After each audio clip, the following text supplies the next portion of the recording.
Yes, and there we go. We are live now. Sorry for that. Moved the microphone. Standard procedure. Let me just tweet the link and we can get going.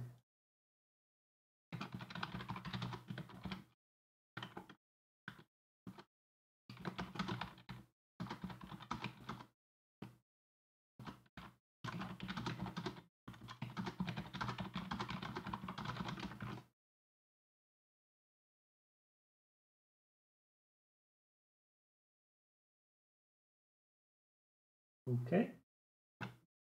There we go. I'm not sure how many people will join actually today because it's quite unusual time. It's like, I think 6 a.m. at the West Coast and then 9 at the East Coast, and it's 2 p.m. middle of the day in Europe. So not sure. Ooh, it's the wrong time for any. Whoa, and Bleep track is here. Nice. Cool. Yes. So we have at least one viewer. Cool. I kind of just came home now, so I'm a bit still need a second to get my bearings, but it's super early today. I have a day off, so I decided to stream earlier. Yeah, I printed out some documents, some data sheets and application notes here, so I can have them as reference. Sorry for the paper noises. There, this one. Yep. So today, oh, that's the wrong one.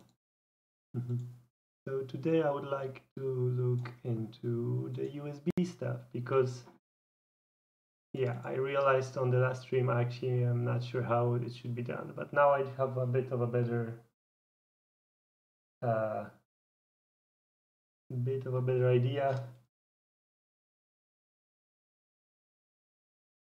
But you're in Germany, Bleep Track, right? So you're watching at 2 p.m. So are you watching from work or? Hi, William. Glad you found my info interesting. We will try to put it into practice today. Well, into schematic.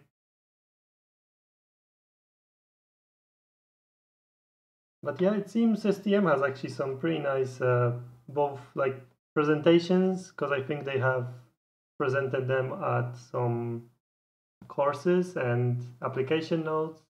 So it's quite useful. One problem I see with that is I'm kind of painting myself into a corner, like an STM corner, that everything, all the parts I'm gonna use are STM, which maybe it's not so bad, but yeah, it's something I want to be aware of, that everything will be STM. But at least STM is not Maxim. What was it? No. What is it called? Maxim integrated. Yeah, because they're famous for their long like lead times from their factories if you want to order many parts. So nice. We're watching from work. Nice. So last time I put here 2 USB Type-C connectors, but I will actually change this. So I will have one USB Type-C that will be dual role, so I can have it both host and device, and that will be the one that I will leave later for when I make this board portable. But I will also put a micro USB, it will be connected to data pins, but I will mostly use it for power, just kind of as a fallback, because it's better to have a fallback in case all the Type-C stuff doesn't quite work, just so I don't have a broken board. I can fix it later. So it's half new, half old, should be fine. And there we go.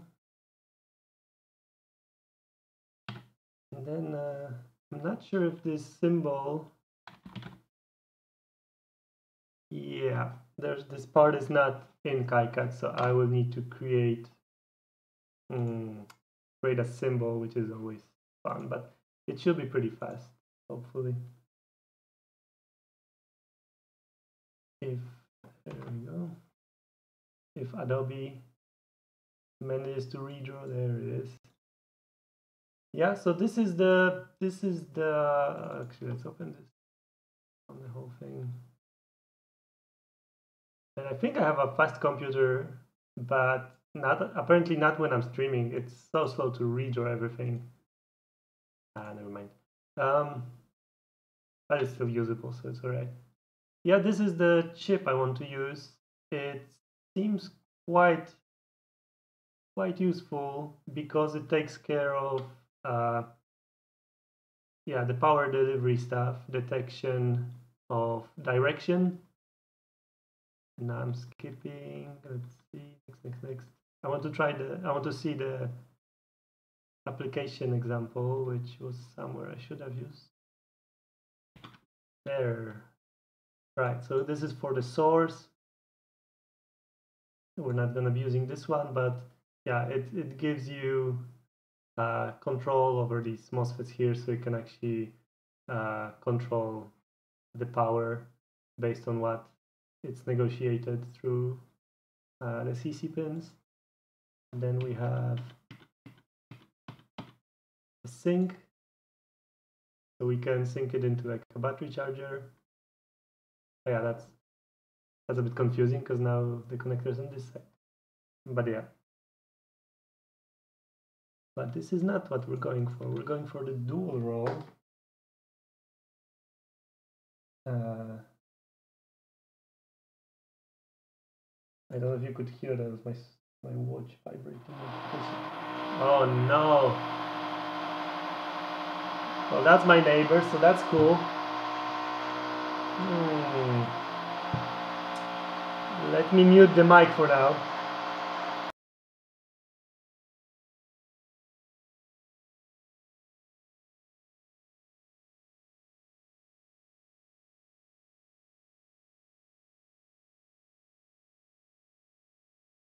Okay, that's better.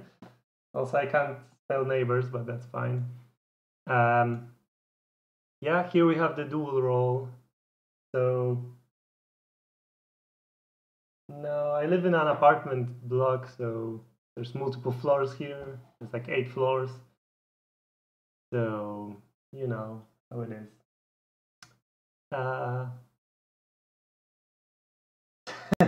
Sorry. If you were on headphones, that probably wasn't so much fun. And he's going at it again, I think. No. Well, that's gonna be annoying. I will try to mute the mic when it happens. Hopefully it won't happen too much. Who could have predicted this?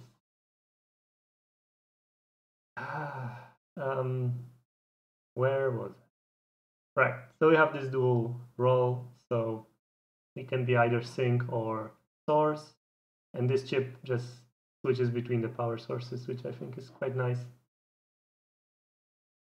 And now he's teasing me. He's like, a bit, no. Sorry about that. So I need to create a symbol for this, but as you can see, it's a pretty simple one, so it should be pretty fast. And then, yeah, you can. And then you have the I2C interface to actually configure how it should be run. I haven't checked if it's supported in mainline kernel. We could have a look later, actually. But hopefully it's not that much, so worst case I could write my own driver. It's just setting some registers. So yeah, let's create a symbol.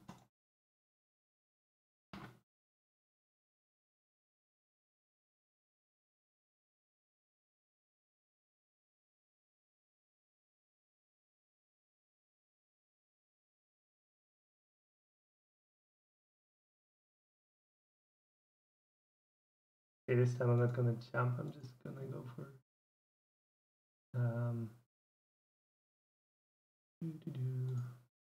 you know. There we go. I skipped through this because it's so, I don't know. It doesn't look like a pinout that much. Anywho, yeah, about the days off. I try to take like a day off every 2 weeks or 3 weeks because at my previous job I was just grinding with almost no vacation, and that wasn't so healthy. So, and then I took the vacation, the 2 months. Oh, god damn it.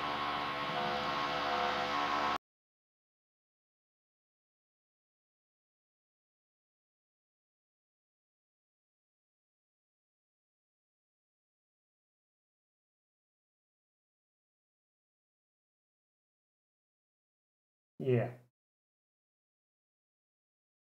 Yeah, so I took the 2 months for hacking, and after that I decided I would keep, like, it's not worth it. So I try to keep it a bit more easy, not to stress so much, and just take some days off, do these things which it's still, it's hobby stuff, so it doesn't feel like work, so it's a lot nicer. Yeah, like working 80% is also quite nice.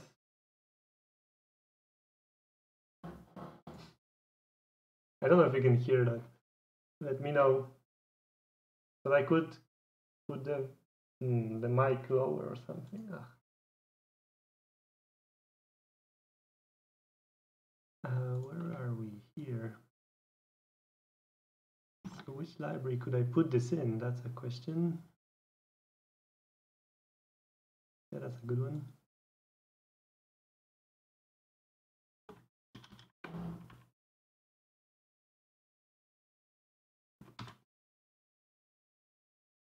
Yeah, just double checking that it's actually not there, but it is not.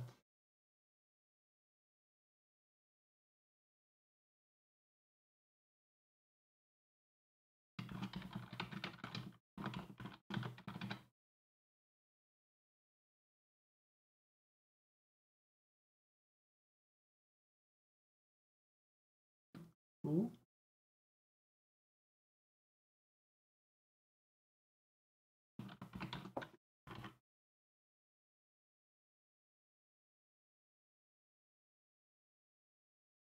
Okay.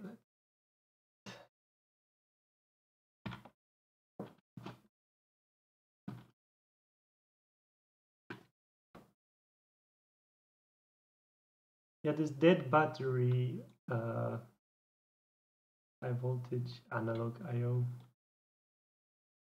This dead battery, if I understand it correctly, it's so you can still power the device through the USB if there is a battery, but it's dead. So that's definitely something I want, because I want to run it off of battery, but also use the USB for charging. So, well, actually, I have 4 viewers. I'm impressed. Thanks for finding time to check my stream.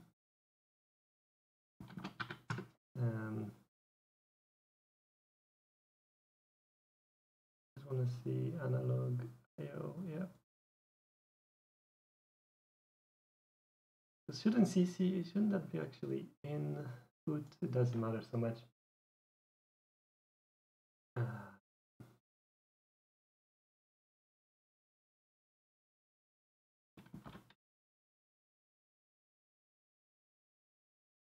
For input.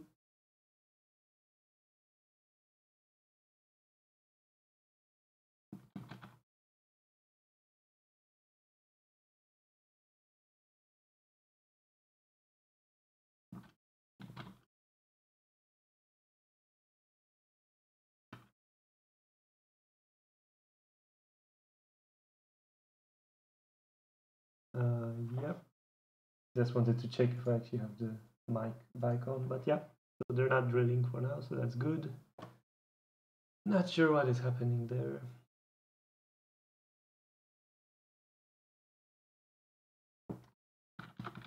Reset active high, that's a bit unusual, but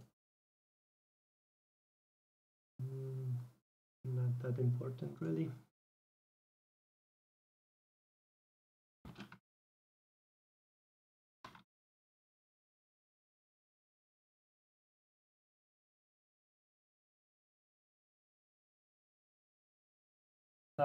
You haven't seen what I'm building towards.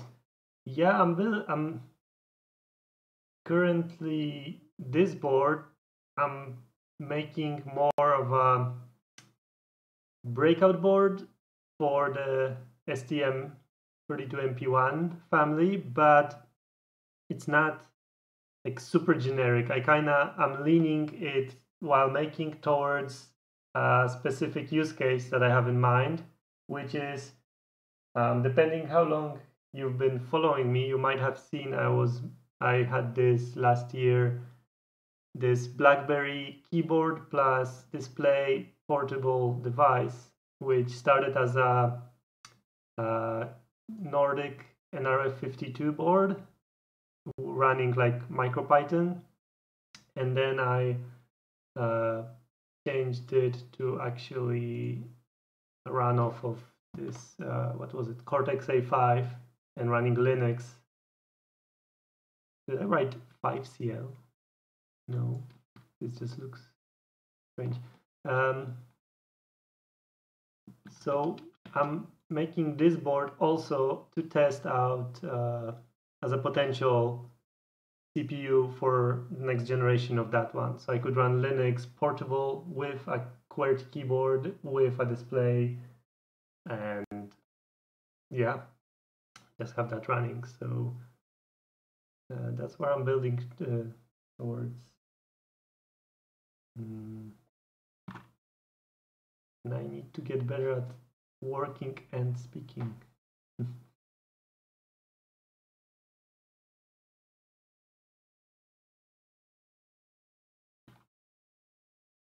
Thinking would be nice also.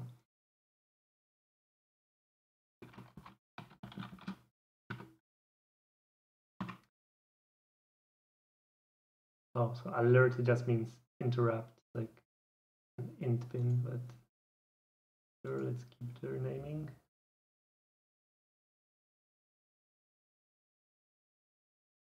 To be honest, I switched away from it because it was just not powerful enough. I mean, it's really hard to compare a Cortex M4 running at 64 megahertz to Cortex A, whatever, really running 100, like 600 megahertz, I believe it was. And this one, I think, runs even faster. And also, the amount of work needed to get where I wanted with a nice GUI that has, touch and widgets and so on. It's a lot of work that I would have to put in software-wise on an NRF, even though I was running Zephyr on it at one point. And Zephyr is really nice, although it's still a bit like young. It's missing some features that I would like. So being able to run Linux opens up so many possibilities and takes away so much work from me, because I mean, if you're running Linux, like I was running Arch on mine, that means all Arch ARM packages are available to me. So if I need something, I just install a package and I have it. Like I can use that library now. I don't have to do so much work. And so I was using I started using Qt, like QML for the GUI, and I used that before, so I'm quite familiar with it. So it was really easy to get some really nice looking and like smooth performing just GUIs. So that's kind of why. And I know it's gonna, like, there's a lot of downsides, like mostly the power consumption. Like you can't really expect full-blown Cortex A to run on micro amps like the Nordic can while sleeping, at least. But it's just so much easier for me that it's a sacrifice I'm willing to take.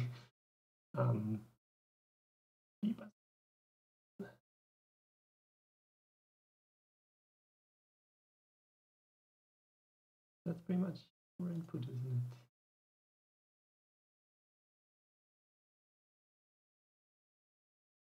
But don't get me wrong, like about NRF, I worked with it professionally and as a hobby in hobby projects with the NRF 51 and then 52 on many things, and those are really good chips, like MCUs.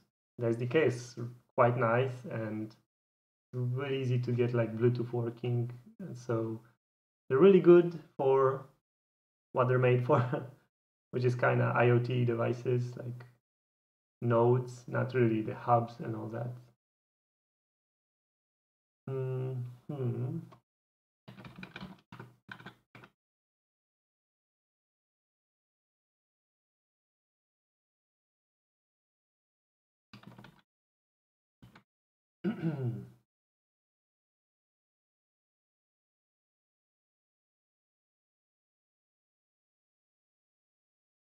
Need to speed up on this because it's already been 20 minutes and I'm still doing the symbol. That's not right.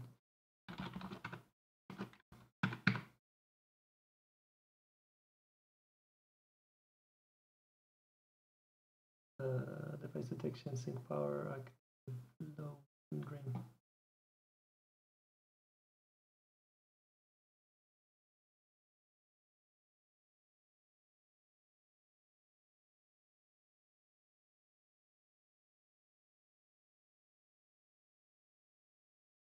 Wait, what did I? Oh.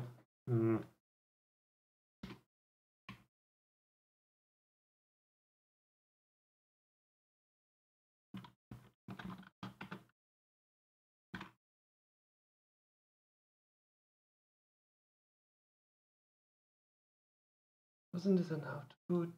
Max selection. Yeah, exactly. An output.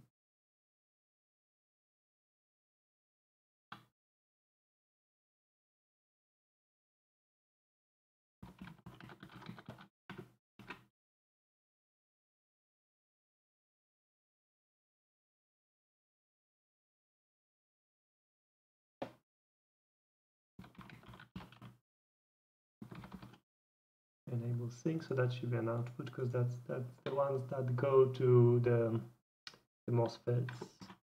This I know.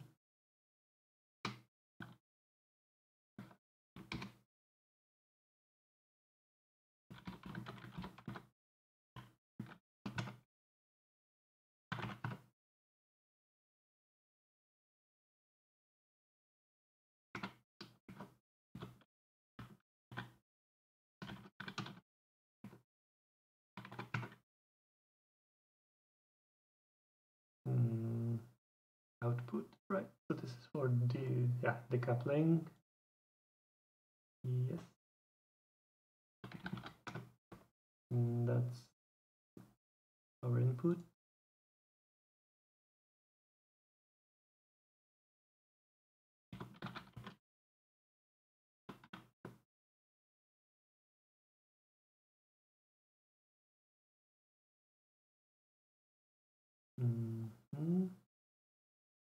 Also for decoupling. There it is.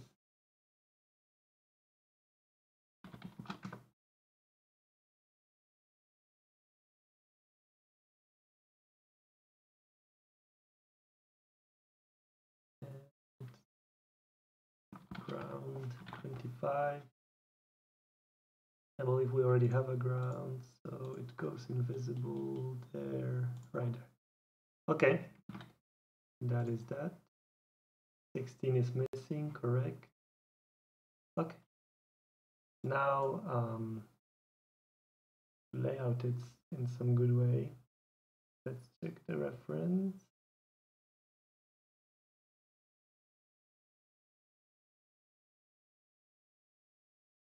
That's the one. So let's see.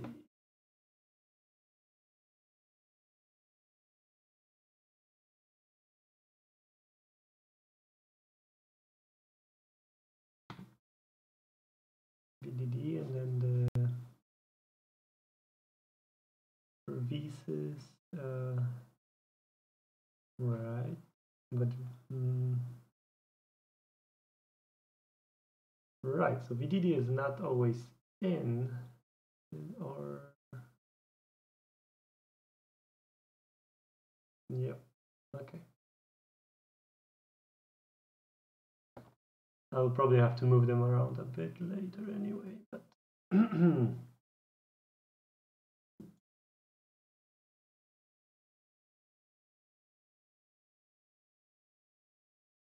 keep a sense.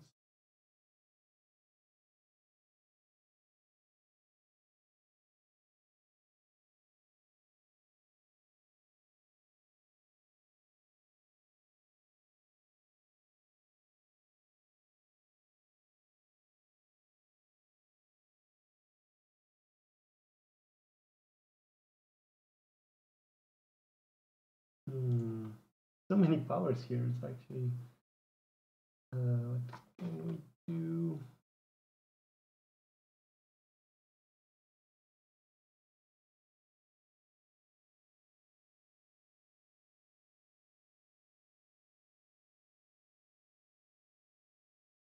And reset as a pull down. That's why I wanted there.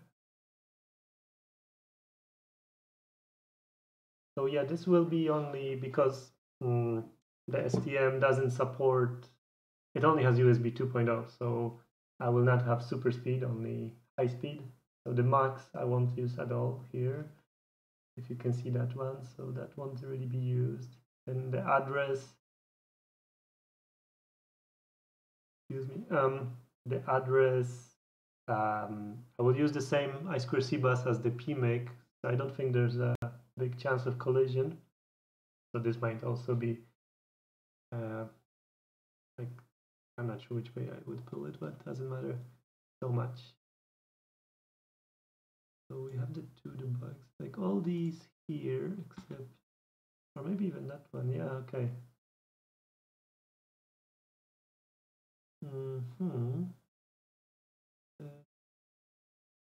All of these will be on the other side. Right there. And the VCon, that just goes 5 volt. But VCs go to 3 volt. So many power things to think here, to think about. I think I'll just put it like this and start working on it, and then I will move them around as needed.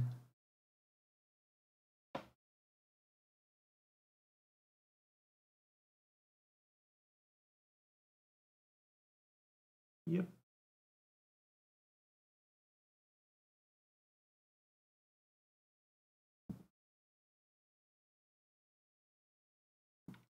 That will be in C. That will be pulled some way. All right.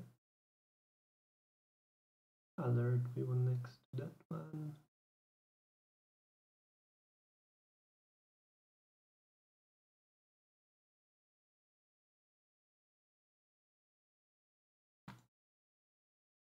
Okay, let's have this as a starting point and go from there.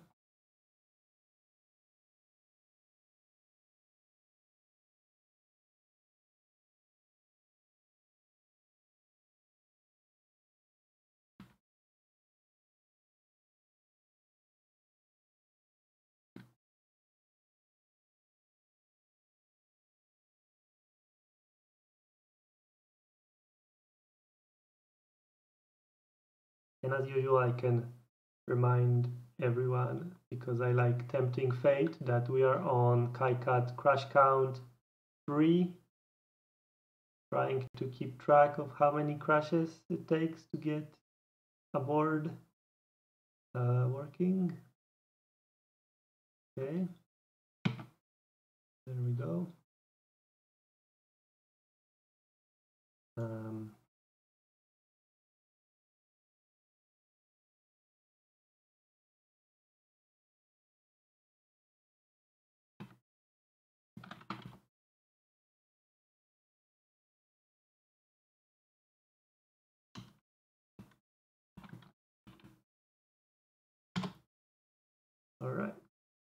So let's see.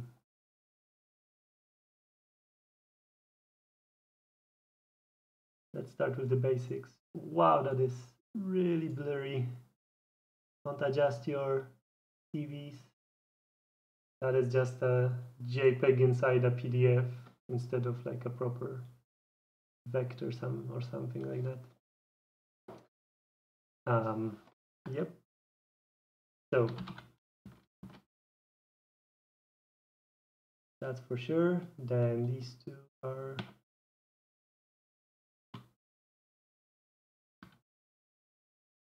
need some decoupling.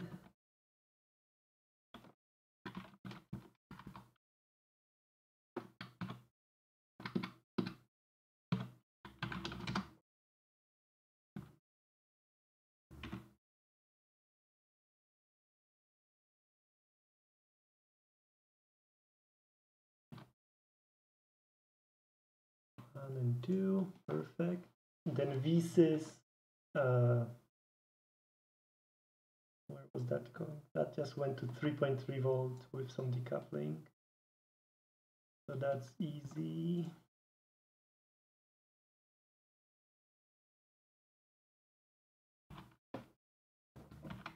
And I believe we actually had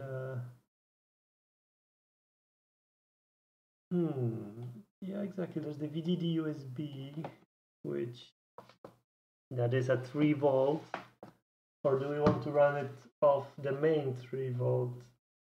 And I'm checking the application note that had all the voltages nicely explained. Exactly, the VDD USB is 3.3 volts, but let's see, because this starts getting complicated, like what is the source of that voltage? Because that voltage comes from the PMIC, then the PMIC will get power from, which one was it? Yeah, one of the battery chips, which selects actually if it should provide voltage from USB or from the battery.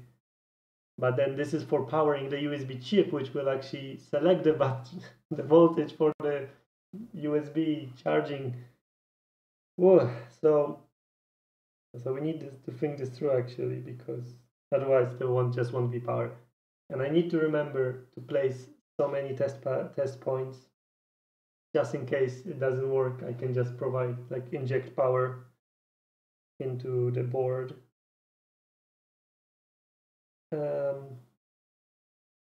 I think I will just go for the VDD, the regular VDD, because I can see the VDD USB actually goes like it doesn't start up immediately. It waits for VDD, so it might be better to make sure this chip actually boots up with everything else. So we do this, and then for VCon we just have 5 volts, which again at 5 volt, where does that come from? From the PMIC, which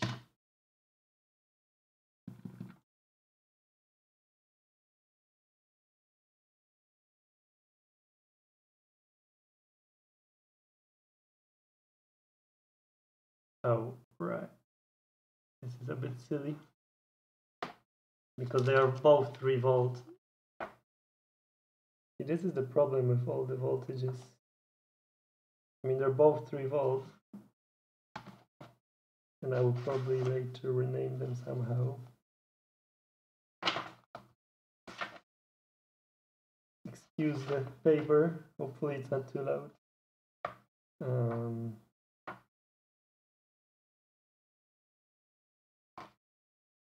Damn it, I just had it.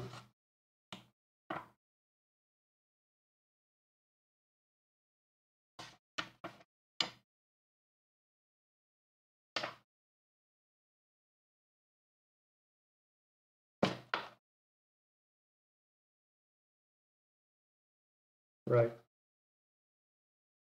Yeah, exactly. So VLX3, that's VDD, which is 3 volt, and then VLX4,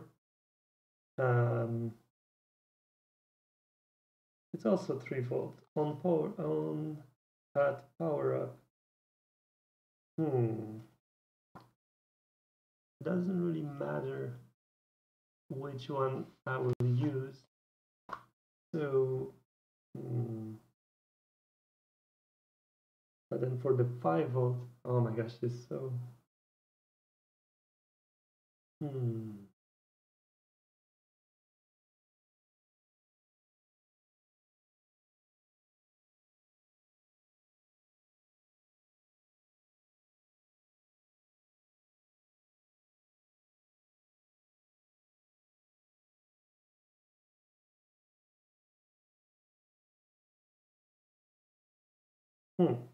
So I actually not have 5 volt anywhere on this, like easily accessible from the PMIC. You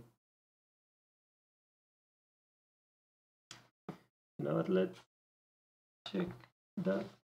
Actually, let's check here.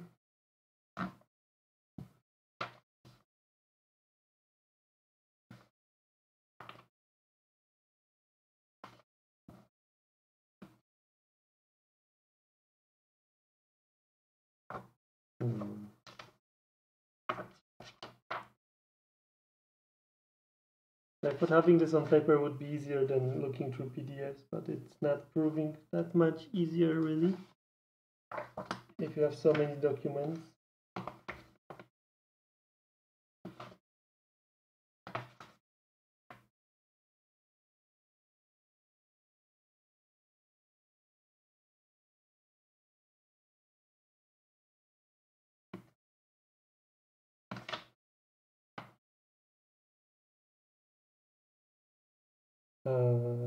Right.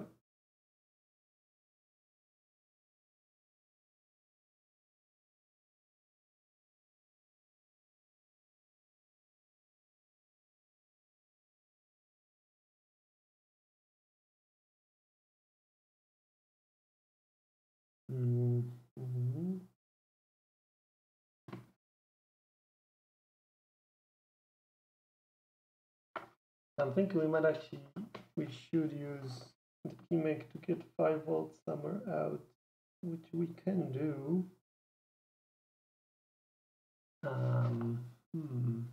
Because there are like these two LDOs here. I mean, there's also this for USB, the OTG stuff, but then, God damn it.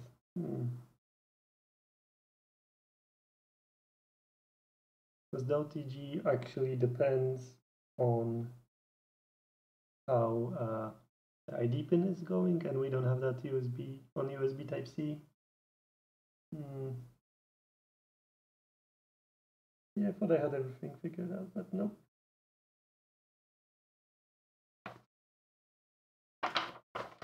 So maybe for now, let's just keep going and we can figure out the power again later. Just to not stall the stream too much.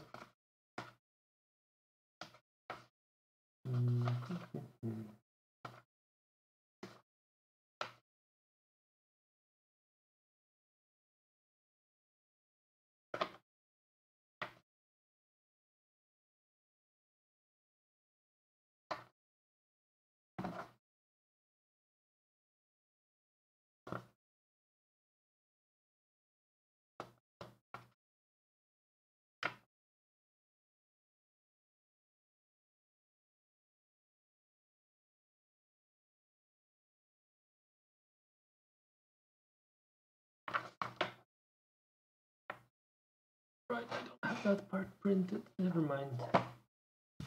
Yep. Let's just skip that for now.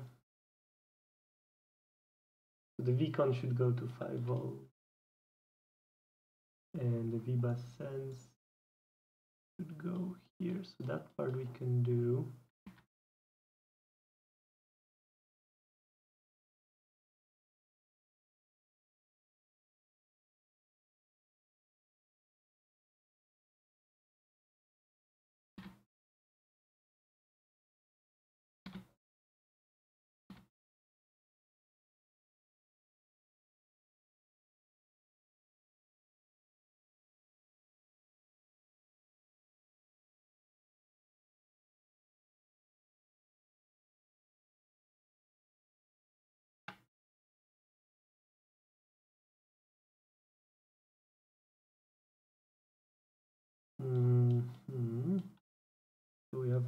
USB 1 and USB 2, and that one is OTG capable.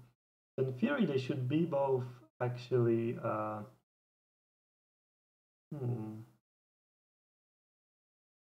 not? No.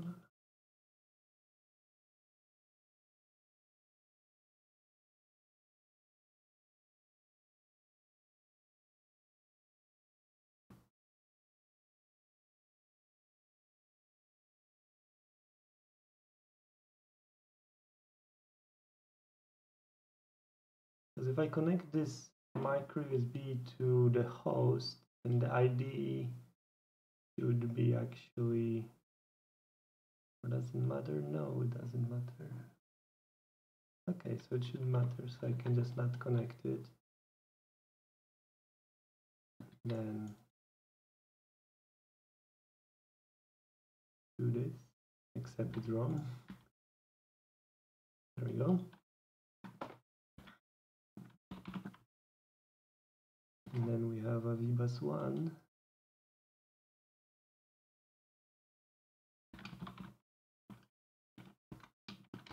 We'll have a VBus 2. Or actually, no, that will be connected to actual things here.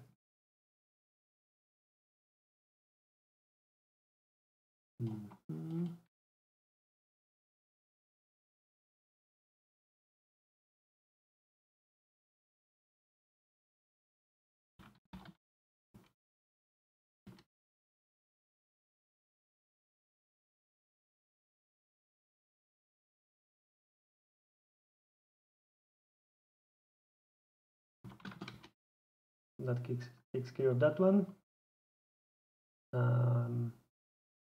Right.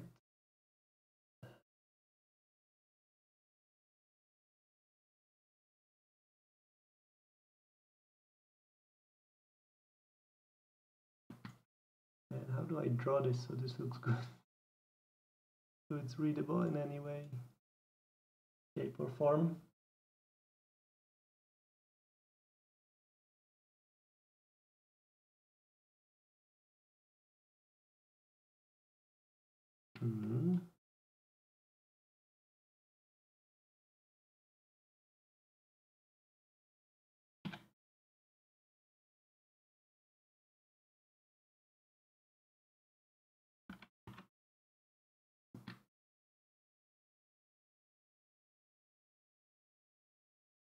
So let's take these MOSFETs here, STL32MP157.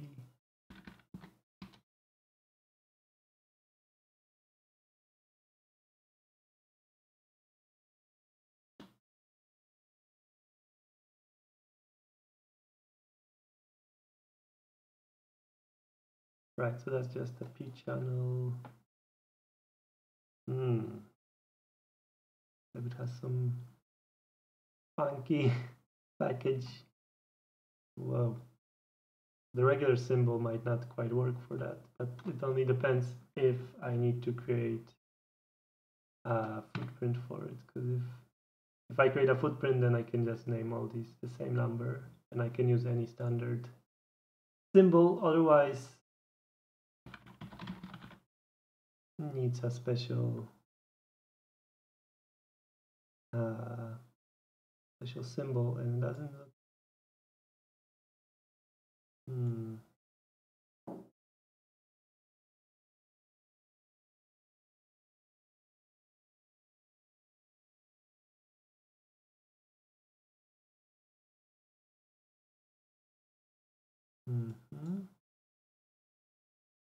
Although again, we could for now just use any, and then later when I do the footprint, which I guess I will have to because it's not there, I just use the names, the pin numbers from the symbol.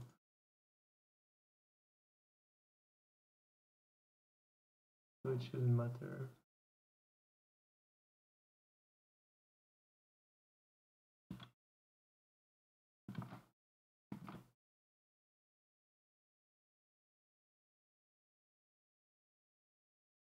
Okay.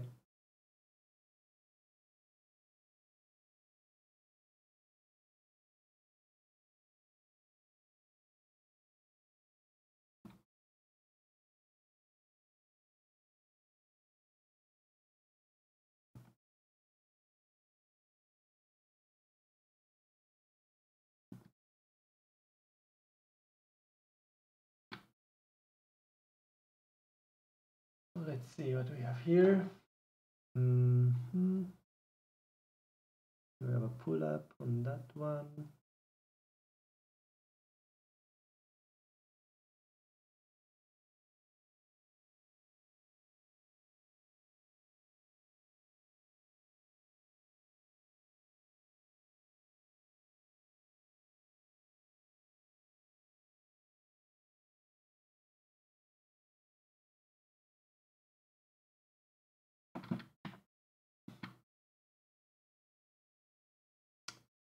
Yeah, this is gonna get so hard to read soon.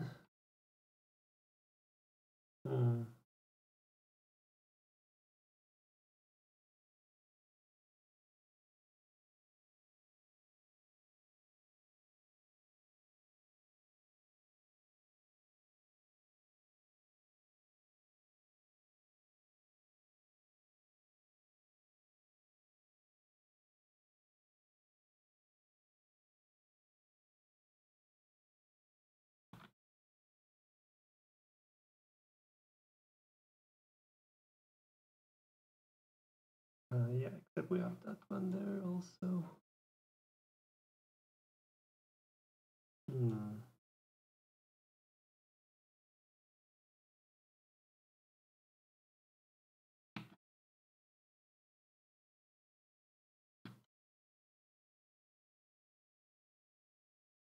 If I had the symbols smaller, that would maybe make them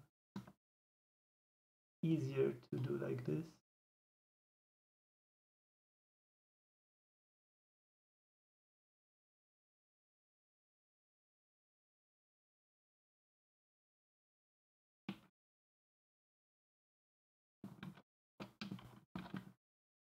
That's just more for me right now than anything else. And this one goes to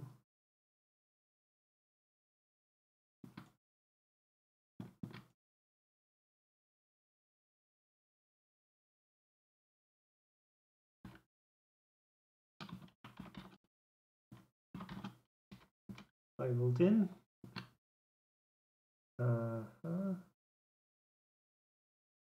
This is getting really confusing now.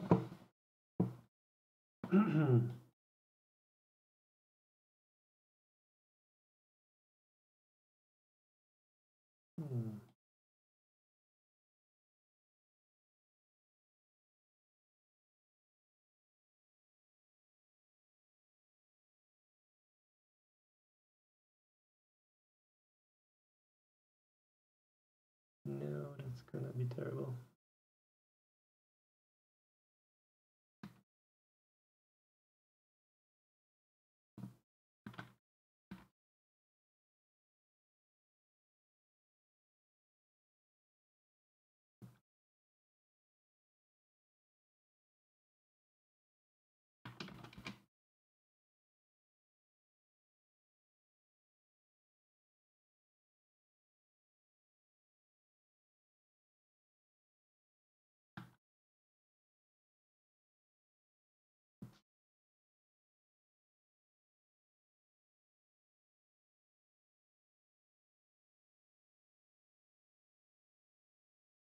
So this would have to go here, and that one would go here. Oh, that's not good.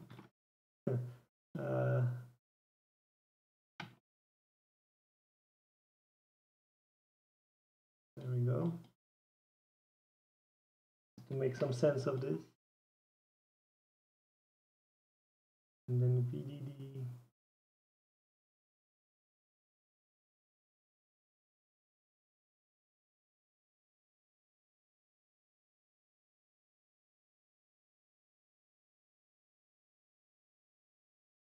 Perfect.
Okay, we're getting somewhere with this, assuming this is still correct.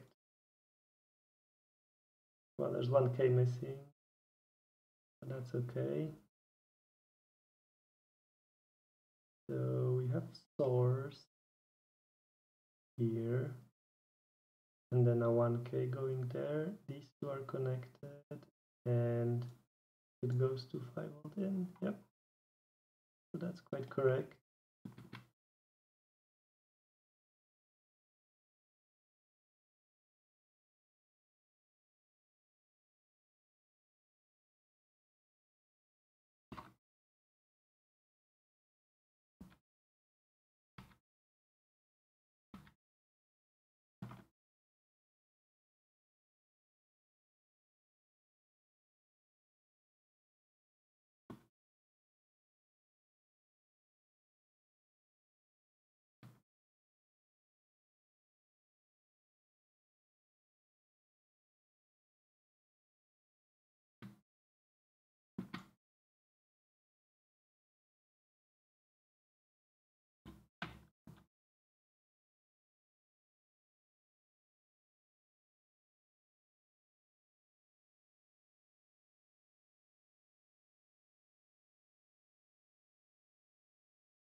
I think I'm also low on sugar, like my brain is not braining right now really well.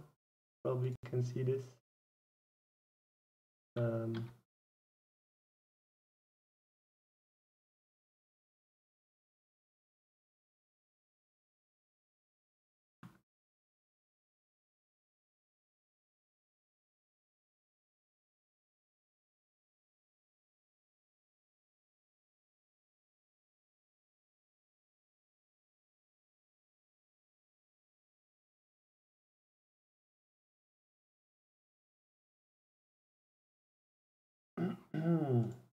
Just a second, we'll be right back.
I'm back. I'm just wondering still about this 5V issue for the actual chip, because usually I guess, I mean, the 5V should come from the USB.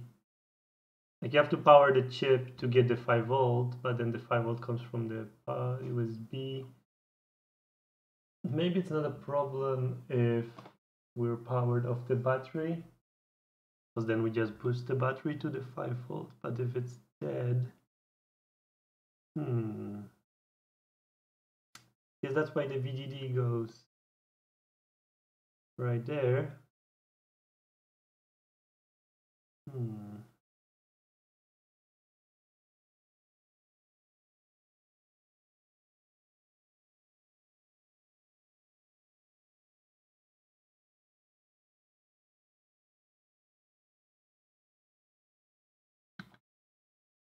Let's move this whole thing.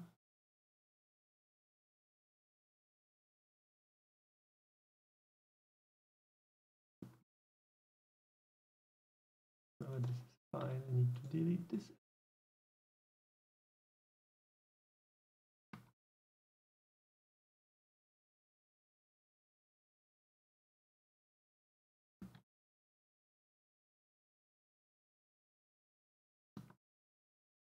There we go.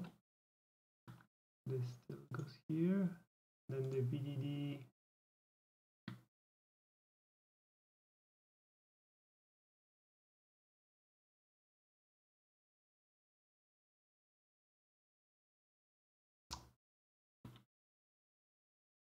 I can see why that would be confusing for KiCad.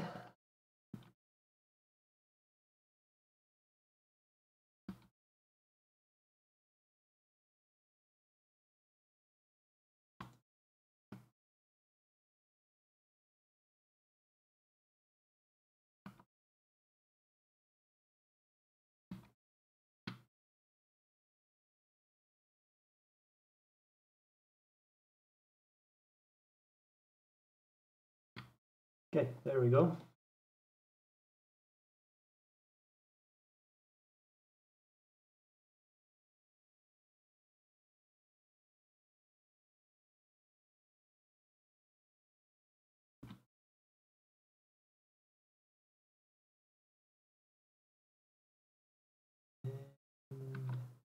There we go. Unless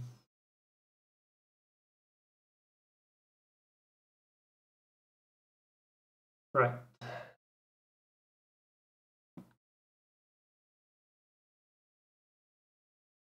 We have the battery, which I will connect later when I actually verify my other board that the battery charger and fuel gauge logic. So we have to wait with that one. Then the 5 volt in, that has to wait as well. The CC,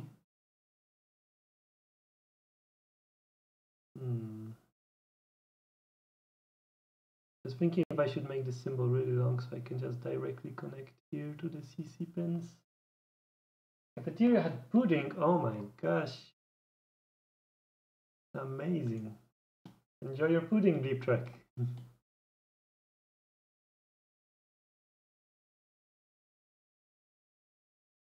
And that's, oh, that's wrong.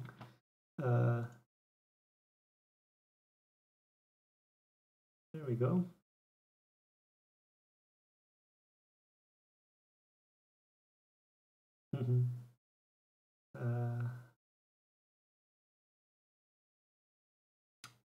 I don't like these.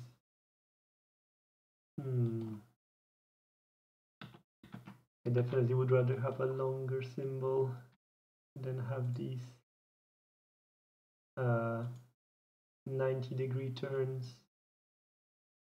I mean, there's so much space that it doesn't hurt anyone to have such a long symbol.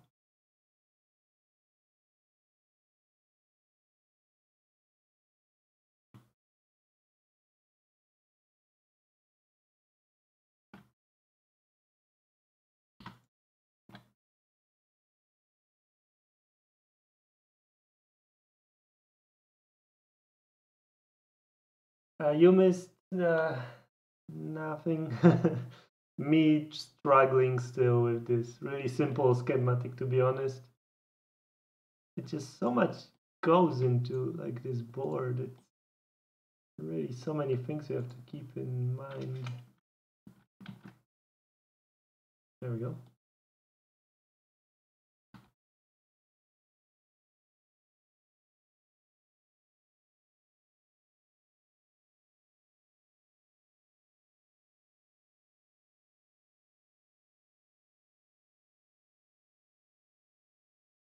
that looks all right, I think. Then for the addresses, I think it's time actually to start keeping track of I2C addresses. And yeah, this won't be just the PMIC. So let's see, where was the PMIC? There it is, like PH11, which is somewhere.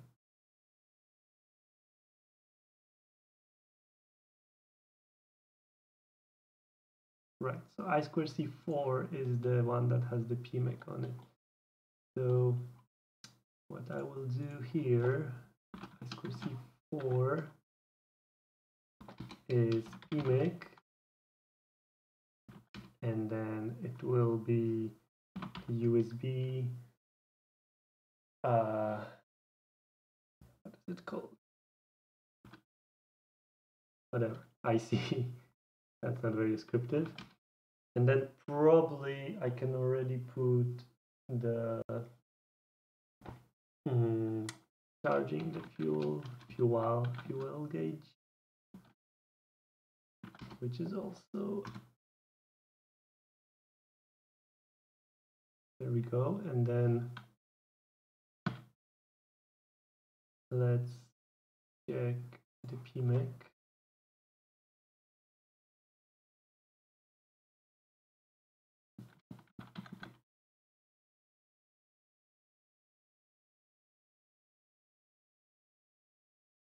Oh, that's not so useful.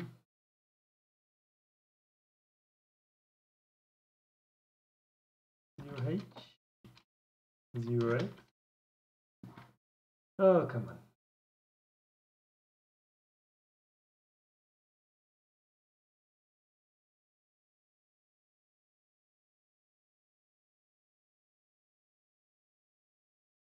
Trying to find the address of the PMIC.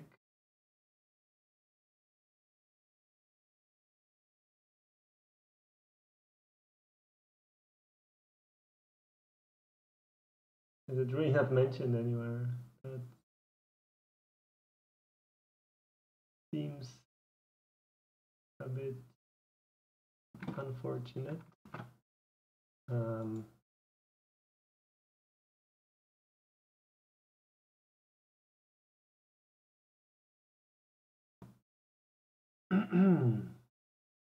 But what we can actually do, really, it doesn't mention, like, how can you do this like that? Not mention the address. Am I missing? Was it not there? Was it there?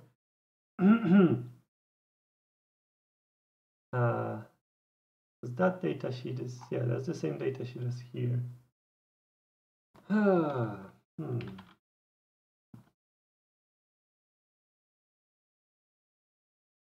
So what we can do here is actually check it directly in the DTS.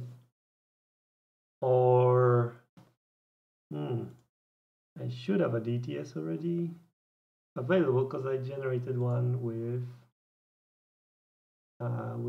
Cube. So, or no, that one doesn't. Yeah, that one doesn't have the PMIC.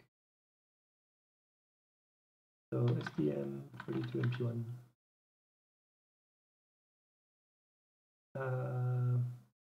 That should do it.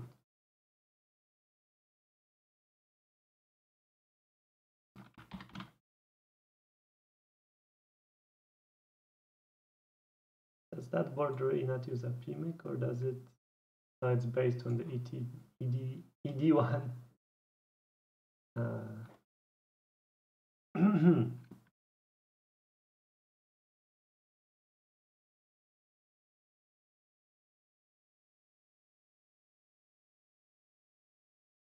Are you kidding me? Has to be somewhere. Or is it only configured by the U-boot and then never mentioned again in the kernel? That would be strange.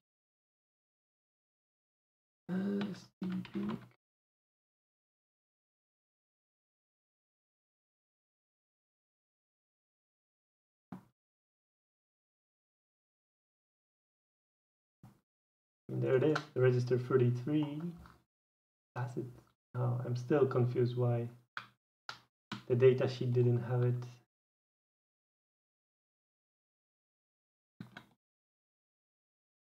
Okay, never mind then. And this is on page 45, so I will come back to that in a second.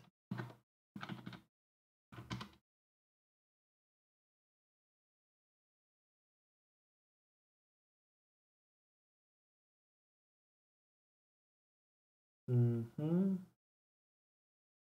28 or 29. So 28 works, no problem there. So we can already do that.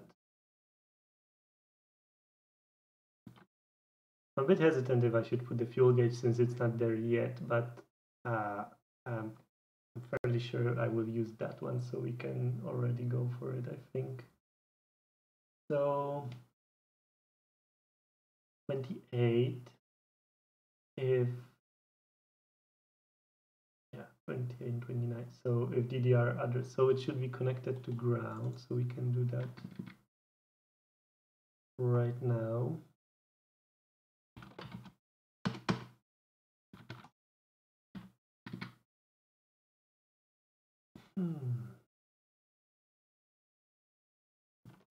That takes care of that.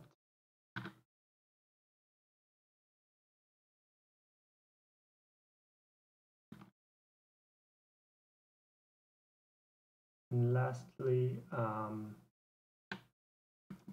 think I have it open here. I do not. I really wanted to make sure that it actually is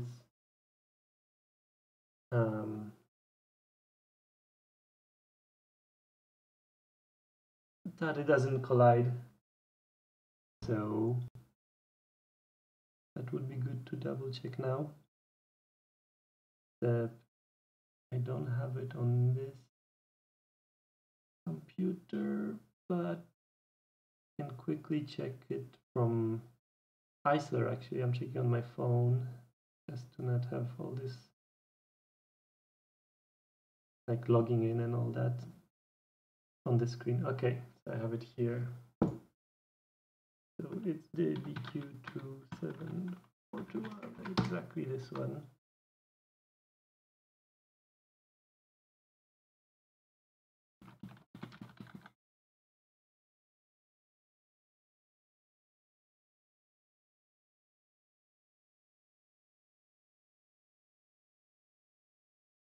AA or AB for read or write. Okay.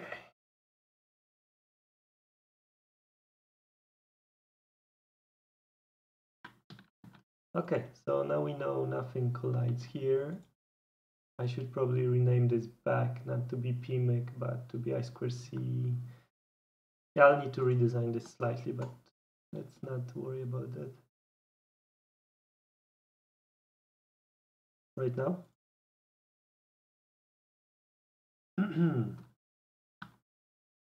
So we can do this.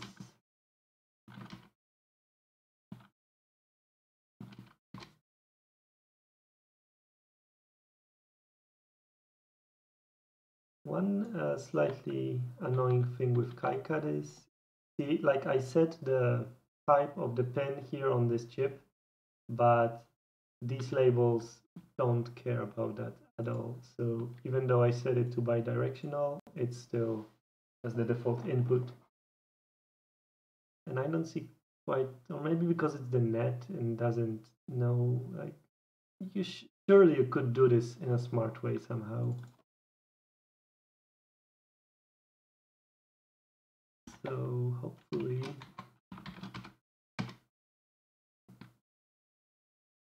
someone fixes this at some point in the future.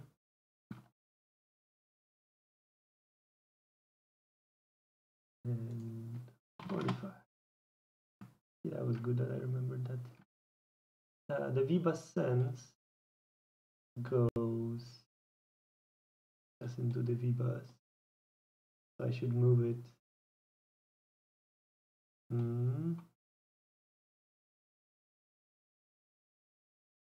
Thinking where to.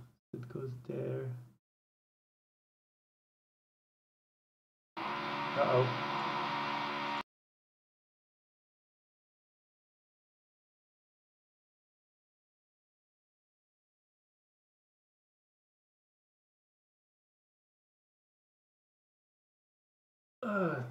Feels like not much is going right today, especially with this drilling.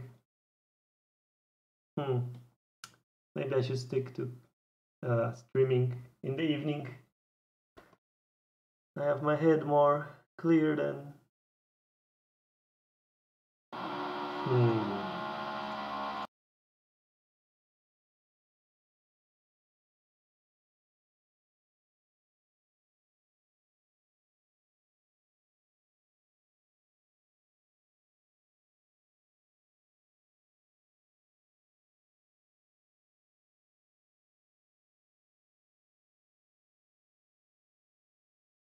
Okay.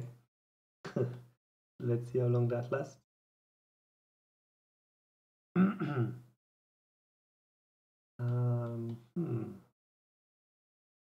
So we should do this even longer, I guess. Yep. Let's move this here. Now they're hammering stuff.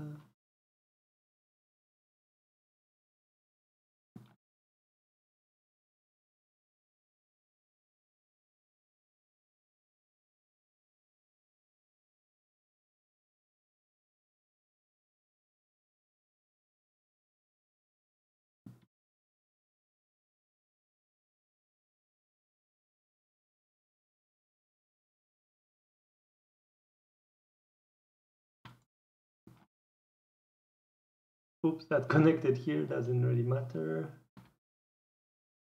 There.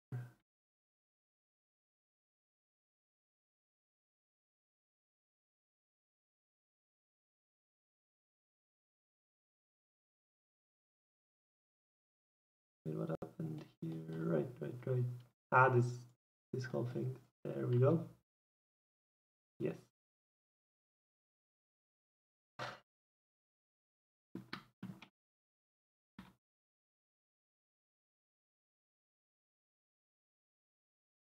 And now I have to redo this because that was silly there.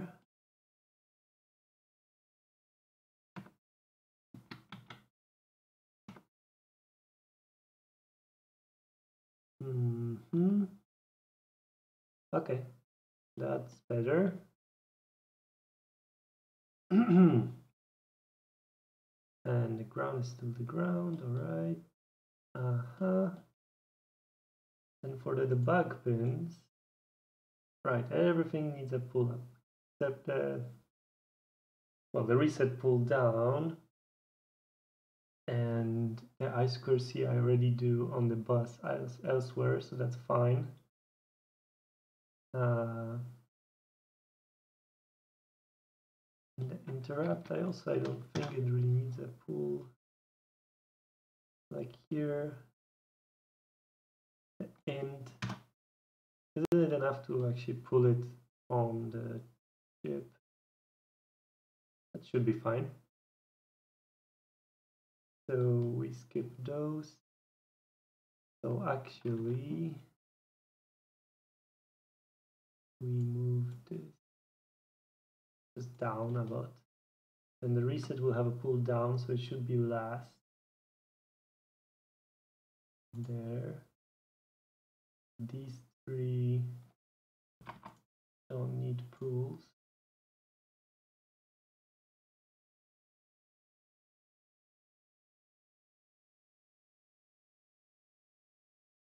Okay, now this breaks everything, so that's really good. Not really.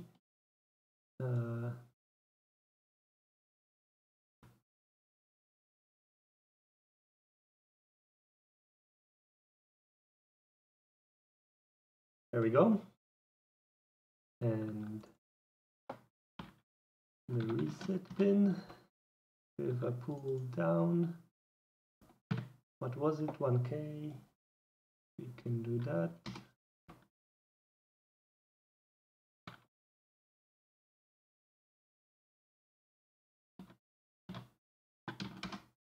There we go. This will be a bit longer because I need the pull-ups to VIO, which is 3 volts, so that's all right. But we should read a bit more. I mean, that one is self-explanatory, but the attach and the debug, do I actually need them?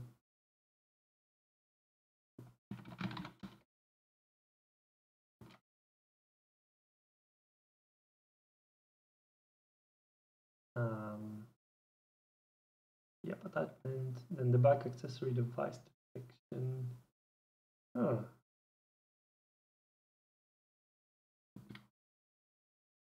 Now this actually explains all the. So let's see.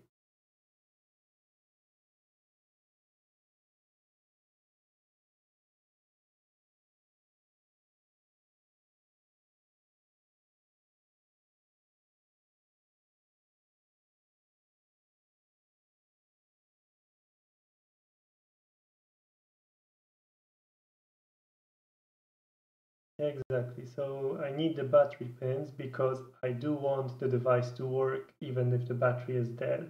So then the V-bus powers on the device.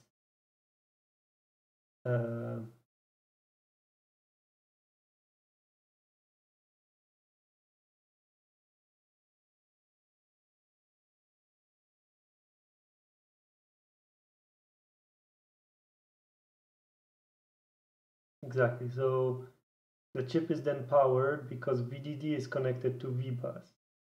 And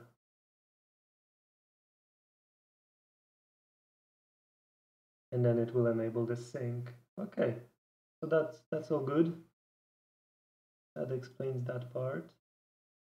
Then if we go back, so that is what I want. Then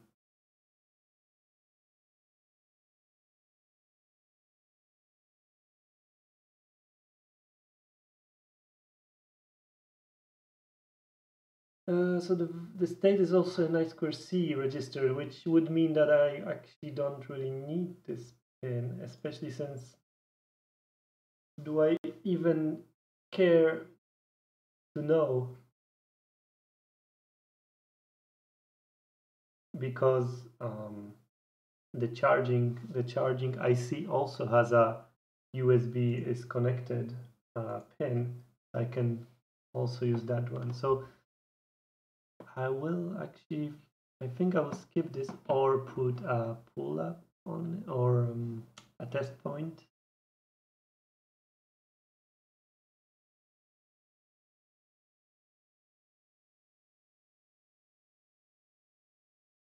And then the debug pins.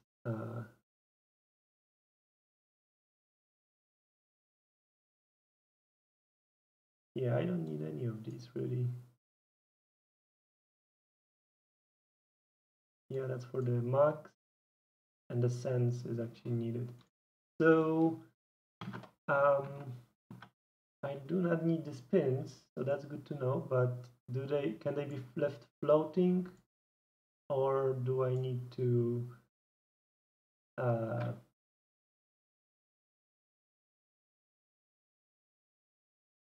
pull them some way?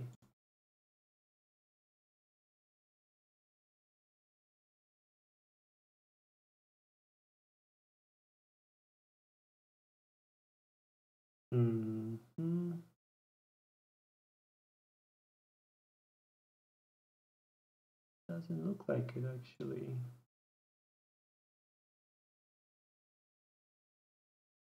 So we just leave them and see, it looks like.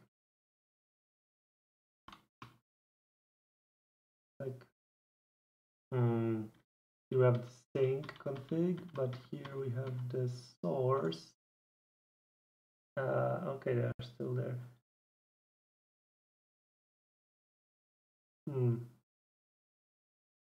But I would assume I don't need them really, so I think I will just NC them. NC.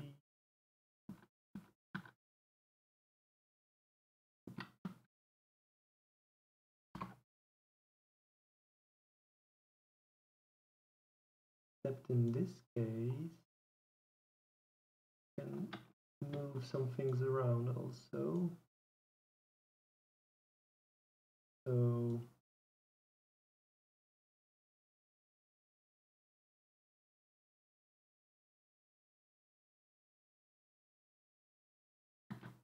like this.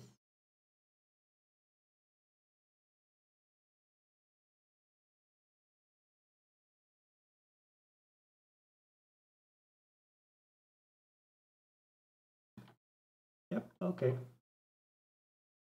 So that takes care of the logic here.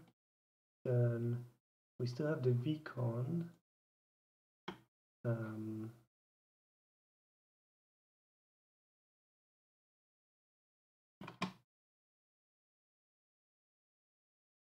Which I'm a bit unsure about. Because here it's actually grounded in the sink. And here,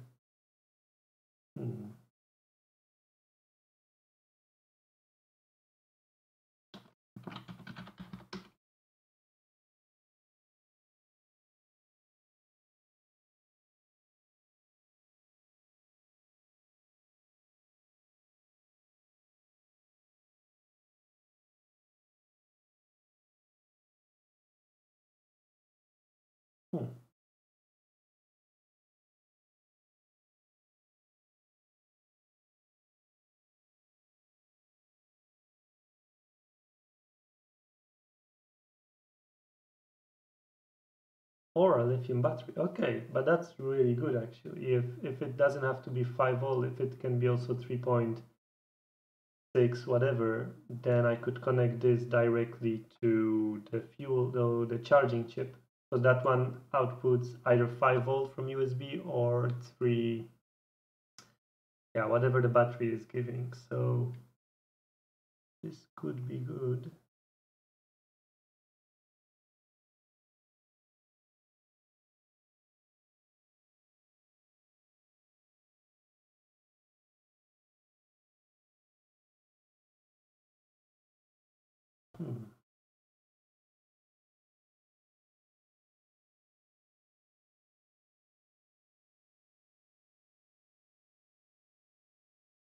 It's regulated.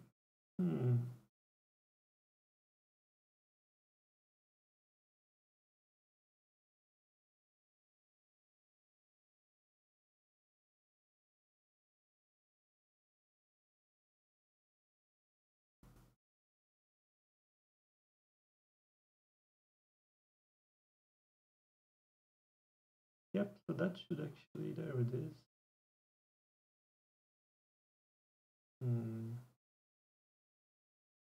That should take care of that. But what about the absolute maximum? There it is. So for vcon 6, but what is the minimum? Condition. Vcon 2.6. Okay, that's perfect. That's really good. So I can use this from the battery charger, because then it will be either battery or the USB. Yeah.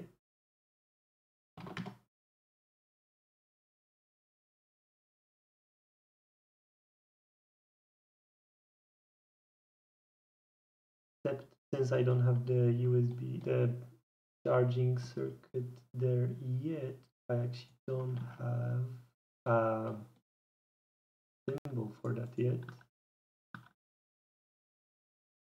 So like a power flag for that. So for now, let's just name it something. Yeah, this is all a work in progress.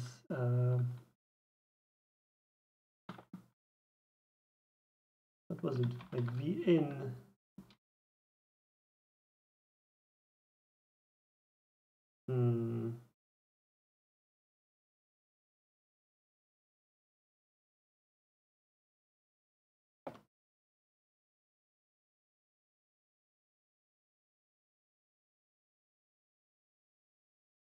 I'm not sure if I will remember what that meant. So maybe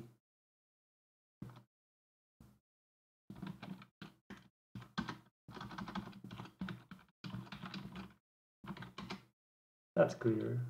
That's too clear. But later I will fix this. So okay.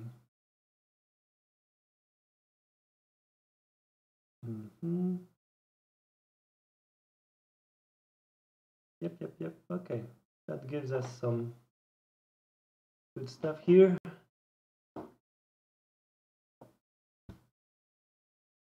Excuse me for a second again.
Okay, we're back. Yes. So now I'm thinking of this one. I'm still a bit unsure of the OTG stuff, as in, like, only one of these USB is possible to be run as OTG. So do I have to connect the OTG to this one because it can do dual role, or can either really be USB? Since yes, so because I mean USB is the one who is the bus that determines which device is like host and which is device.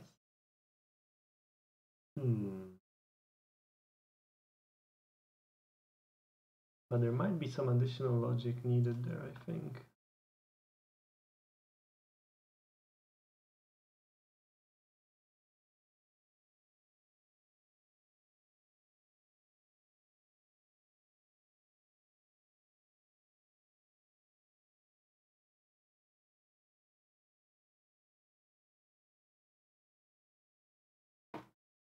I'm just checking because on this one I had a nice, right, I just put a ferrite bead there, but I had more logic on the, like on the shielding, like a capacitor between them or something, but I guess not. So that could be enough.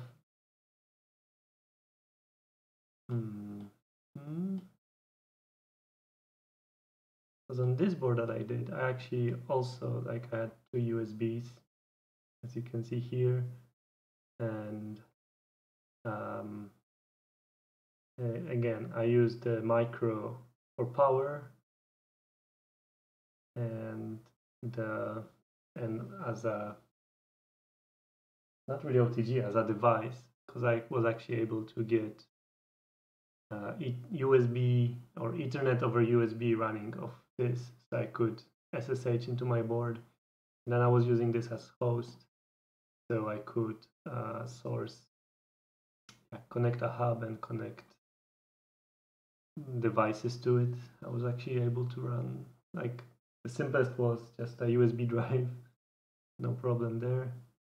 With Wi-Fi there was some driver issues, so I need to look more into that.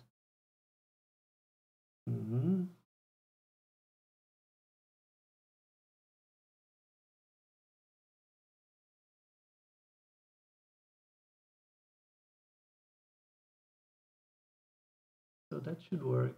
And I guess we should put some ferrite beads here also.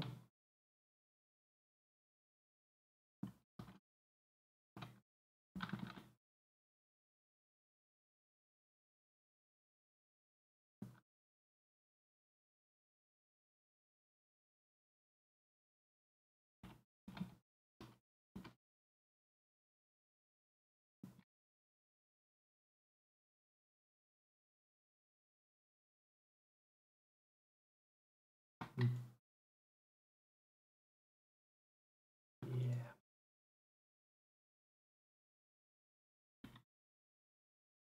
That works. So that might be actually as much as we can get done with USB.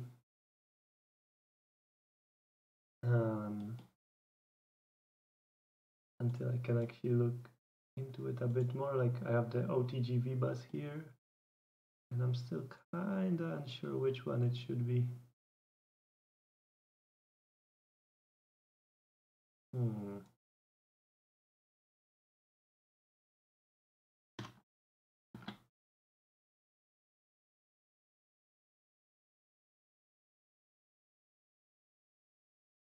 So, what do we have here?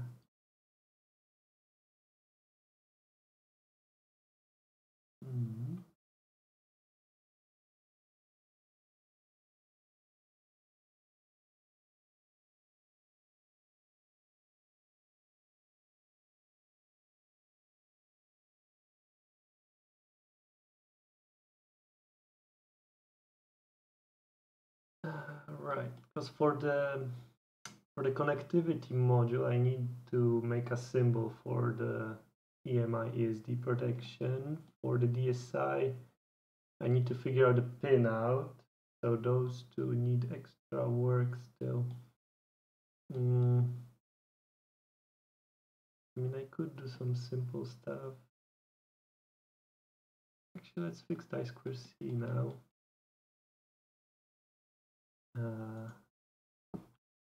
So I can actually do some stuff here.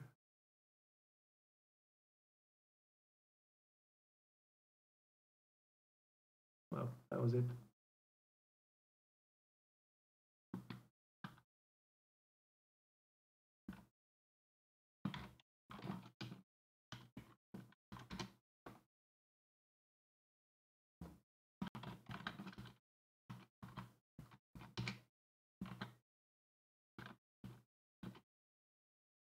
Right, so we have these two, then we have these two also, and it was I2C4, so SDA,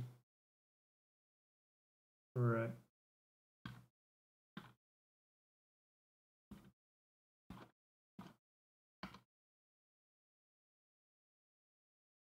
And there's this one, and that's I2C. Welcome back, thanks. I just now saw the chat, sorry. I2C4, there we go. And then the USB also goes here. So we do put them here. And I guess it doesn't make much sense now to have the pull-ups here when the bus is kind of shared. So what we can do, I move this away.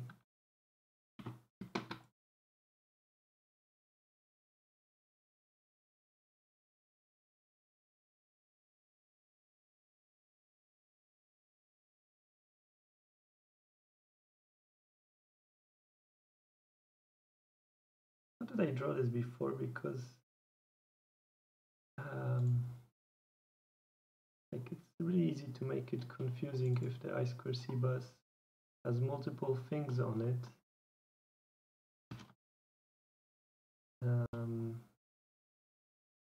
Maybe I didn't do that here actually. Let's check.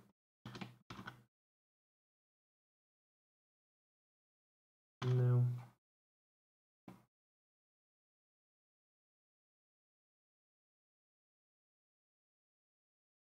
And then SCL. I might have to move these away from each other.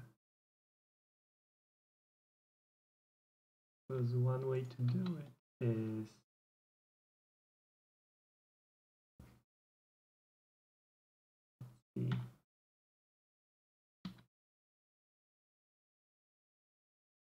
SDA, so we have this one.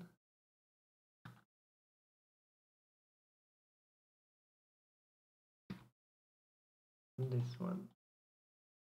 Maybe it actually makes it even more sense. Makes it look better if I do something like that. I think that's quite alright, because it's still connected.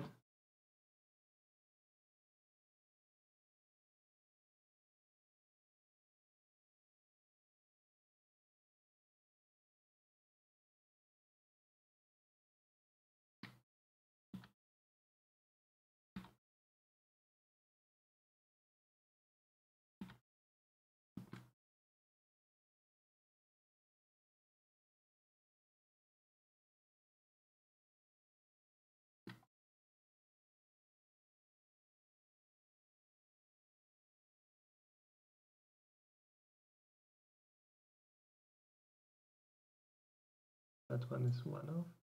There we go. Yep.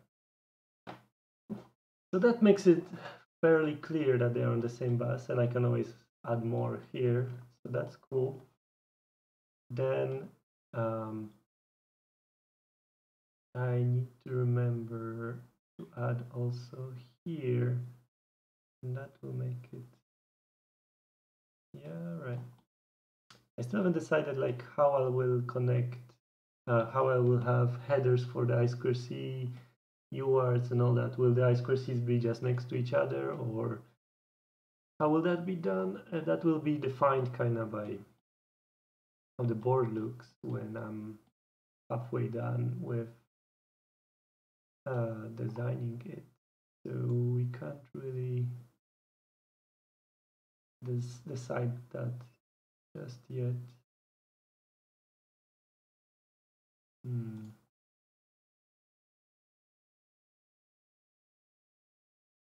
There we go. Right, wasn't I supposed to rename some stuff here? Yeah, we can do that later. Yep.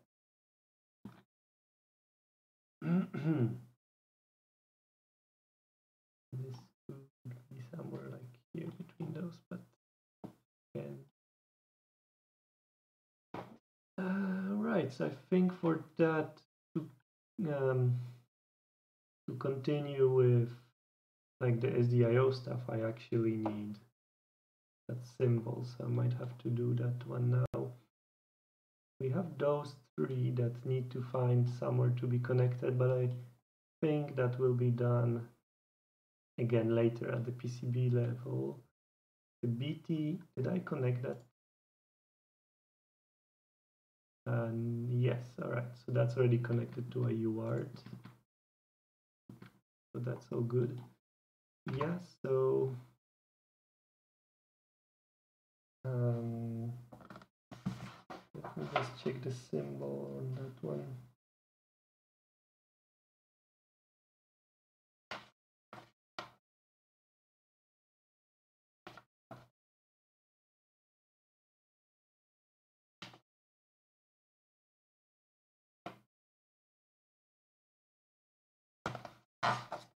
Right, there it is.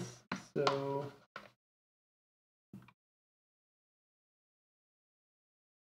EMIF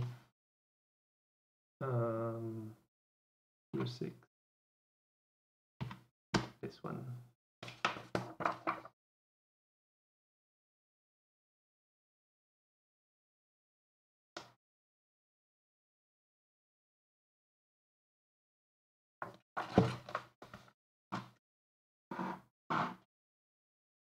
I don't believe I had this open before, maybe.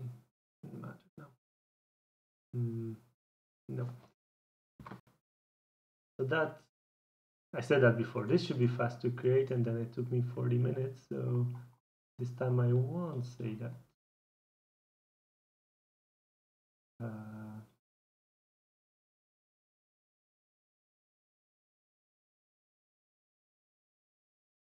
So the pinout is not really, no table for the pinout. I mean, this is kind of this is good enough, but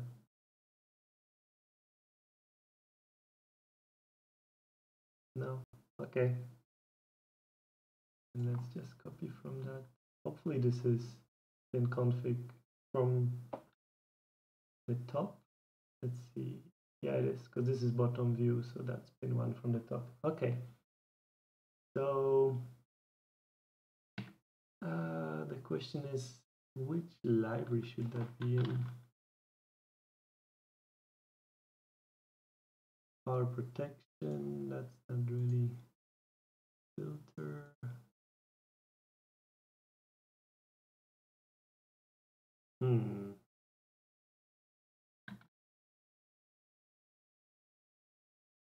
I guess power protection is a bit like that. It also has the pull-ups.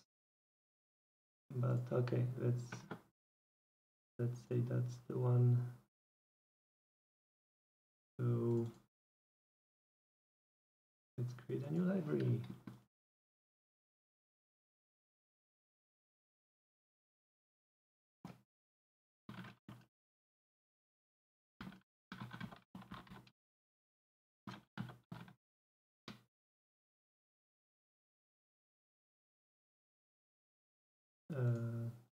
This and the new symbol.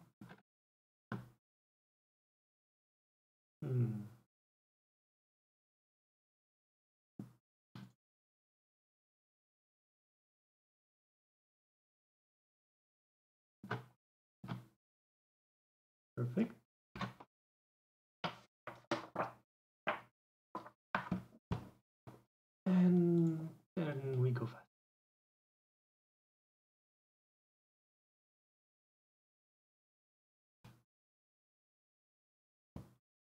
So, visible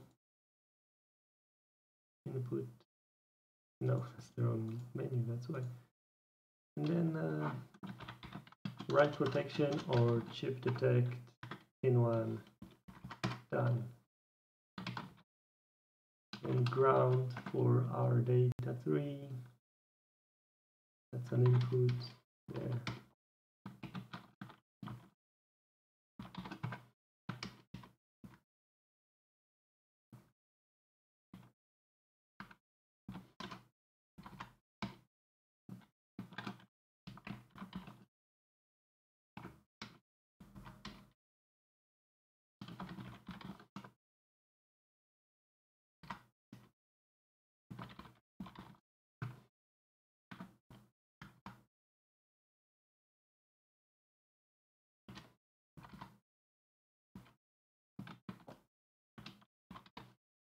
I like that even the order of the pins on the chip matches the order of the pins on an SD card, so it's gonna be really easy to connect on the board. That's really nice of them.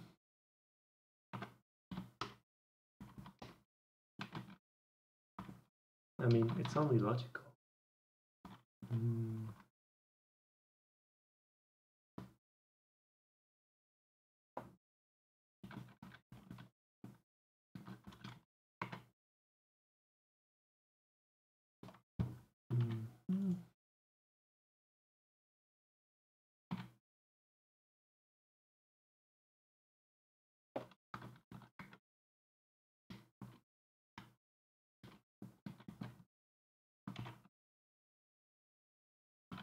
How it works too.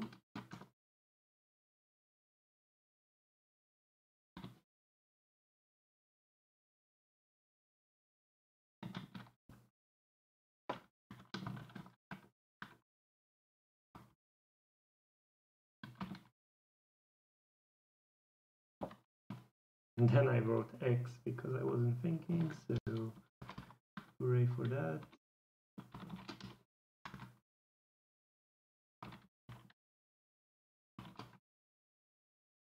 Mm, 14, no.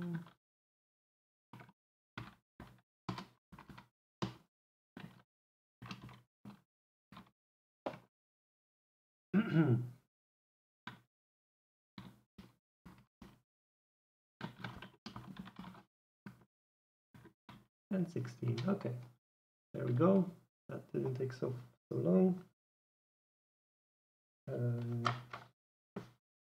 Now just to think a second on how to put the pins, and by think I mean check the schematic here.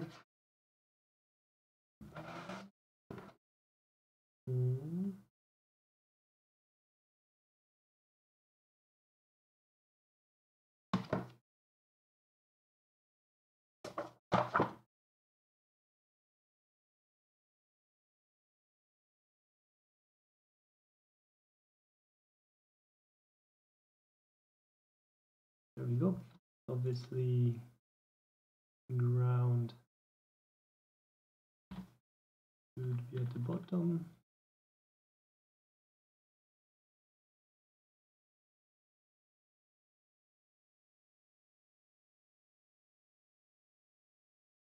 And then, oh.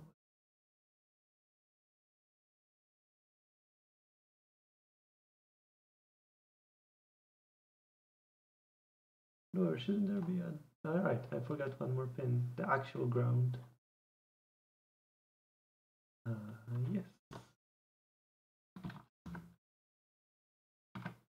That's a really strange footprint. But should be able to create it with the DFN generator, I think, so should be good. Shouldn't have to do it manually.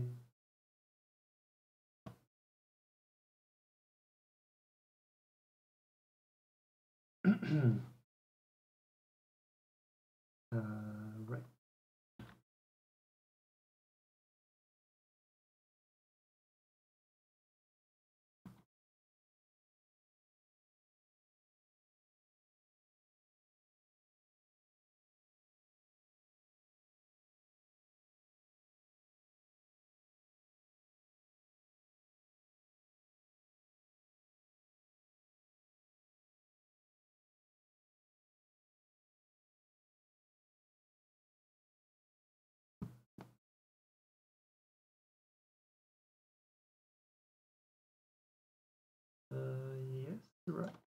card.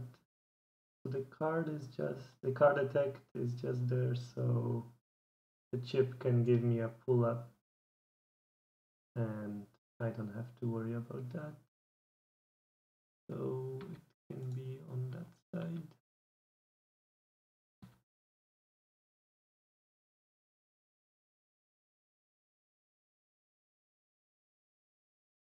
And then the data 3 pull up or pull down, right?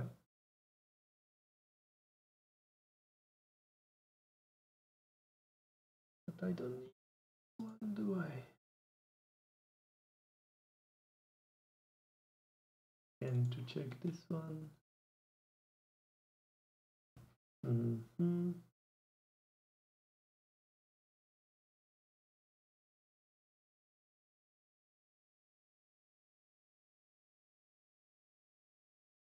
Yeah, I just had to pull up. I didn't even have a chip detect on this one. So let's do it the same because this is verified to work. So 2, 3 volt. Look.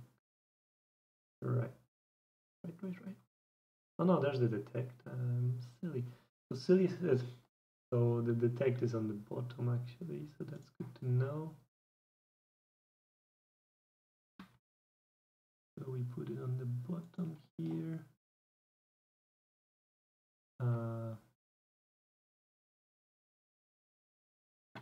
And then what was it? Let's go back. That was in the browser, wasn't it? Yep. So I want data 3 to be pulled up. So the pull down will not be used there.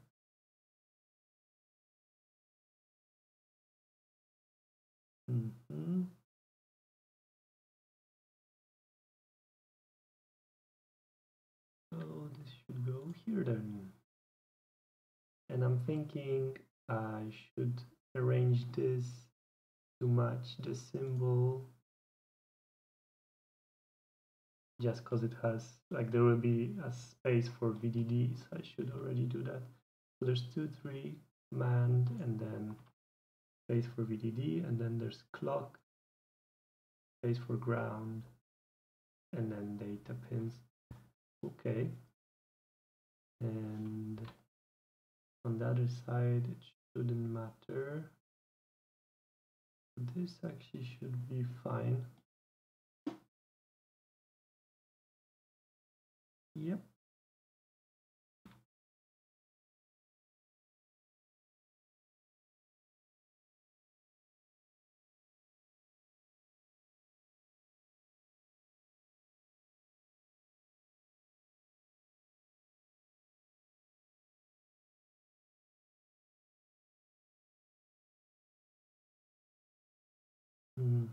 It's not equally centered, so that should do it, and it's still okay.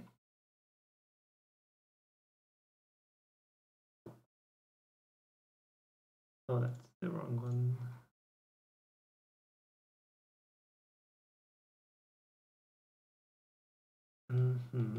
Okay, so here I call this peripherals, which I guess makes sense.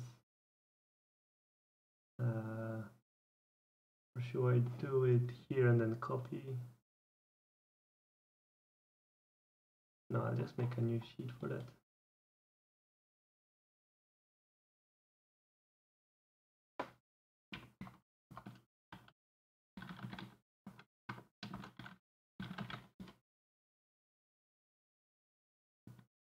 So this one will also be in there.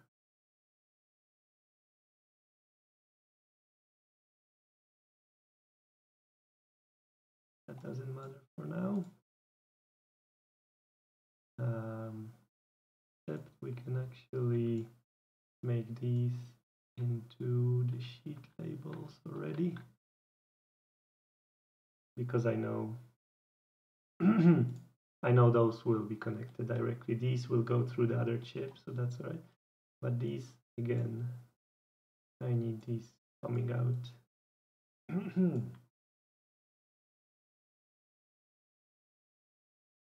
Enable in RFKL imperfect, but that's that for now.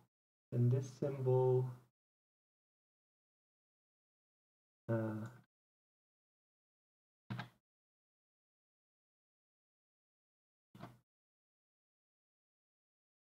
we go.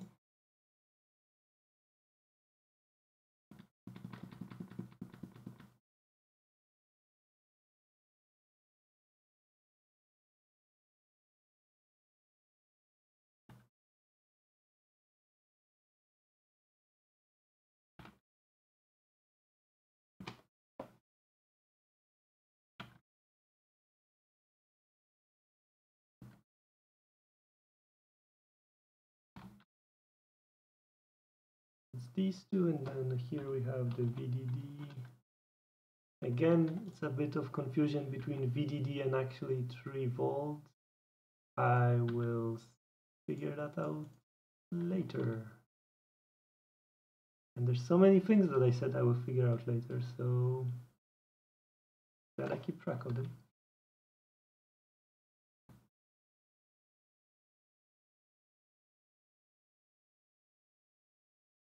Okay, very nice. Just the shield. There we go. And then the EMI 0 something. EMF. Yeah, there. So hopefully this just works.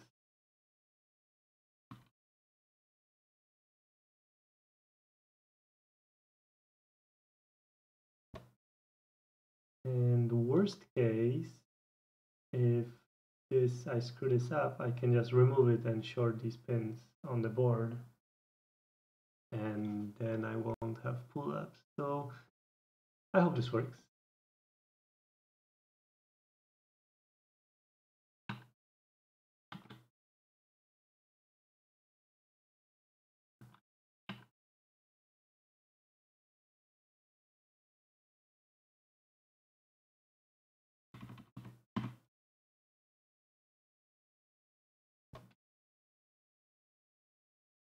Okay. Yep.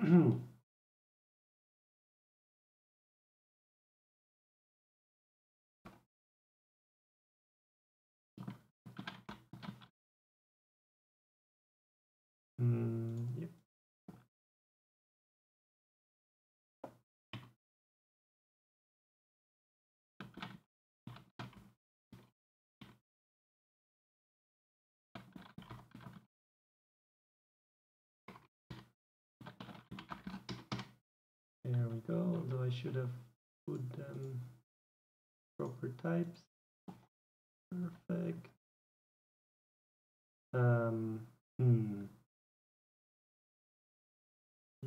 Yep.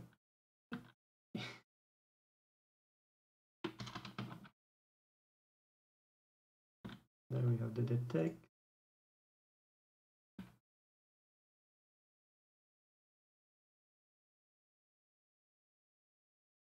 That's okay, I think. And then we have the missing VDD right here. Perfect. So, wow, my voice is getting raspy. That's not so good. Let me just have a drink.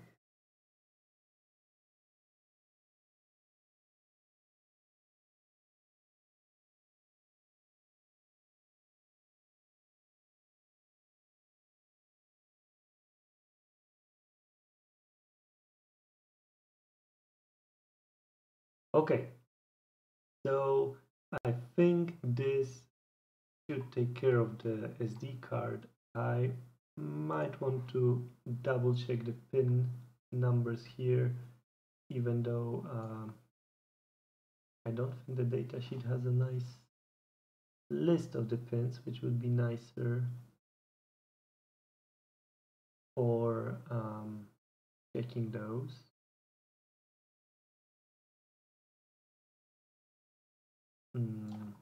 Let me just read this.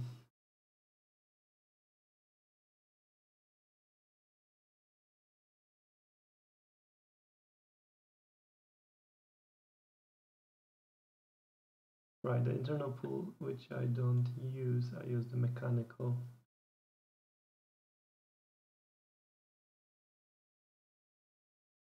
The user must connect a pull, but I found there was an actual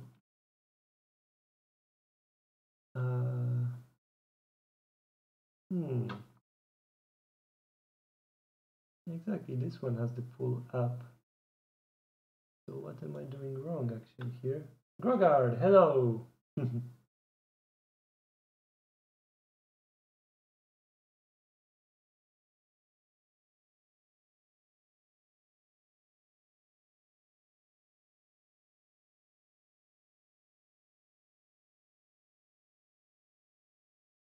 I'm a bit confused here because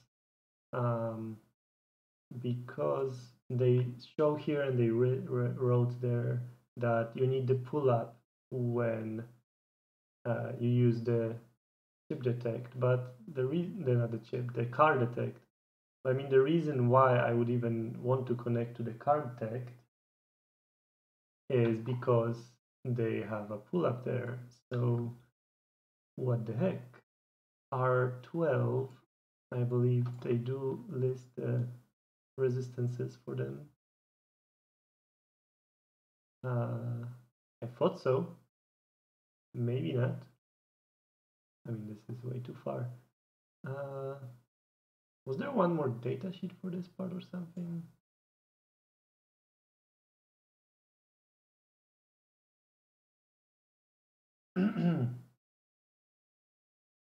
Yeah, I know the pull up because I mean it can always float when it's connected to the chip.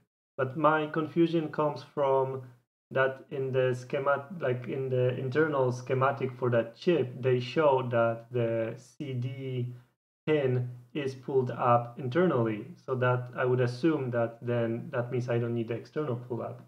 And I actually did not have a pull up in my SAM board at all because I just used the pull up from like the internal pull up in the SAM and that was enough. But for some reason here they say you need that. So I'm not sure why, but I'm also not brave enough to trust to like to not put it because I think I'm smarter than the datasheet, which I'm not. So see, like here 06, is that the one? Yeah, so there's the schematic. Okay, it's F3, this is N. But that's just the diodes, isn't it?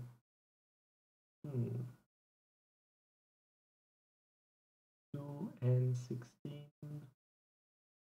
Yeah, they don't show it. Although you gotta appreciate the cool boards they make just to test this stuff. Like there's a nice pass, like what's it called? Not pass through, but yeah, you connect the card here, then you connect the card in the connector, and you have pins also available.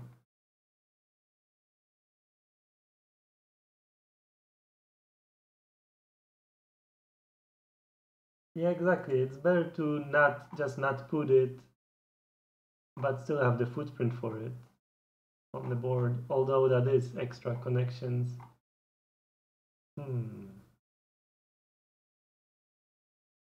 But I did not have it on the SAM, so I would assume I'm okay. Who can you trust?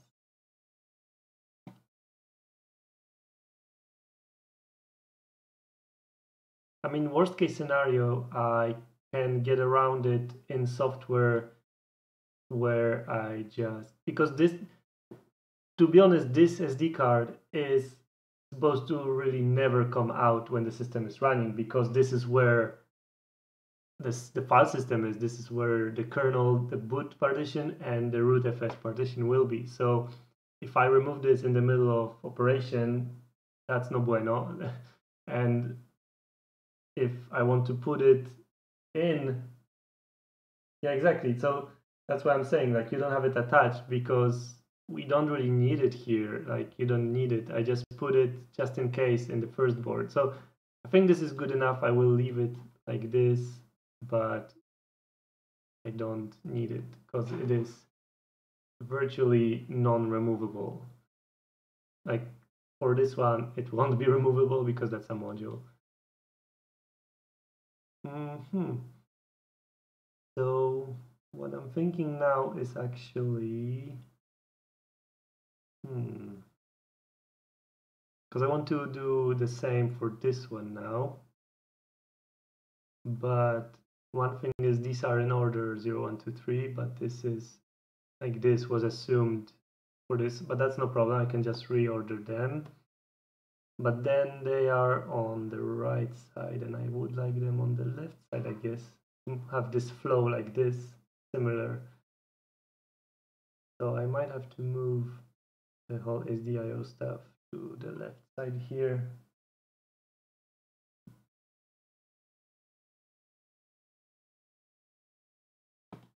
I think I will do that.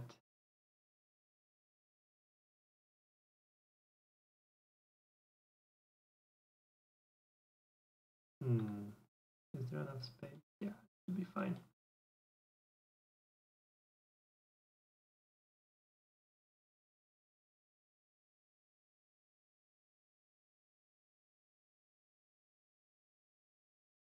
If I move this here, pull the ground down, and then in order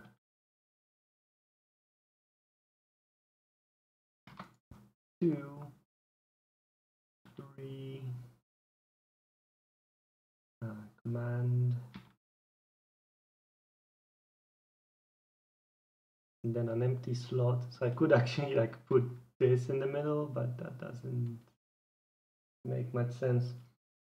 So we make an empty space and then block and then another empty space and 0 and 1, making it like this.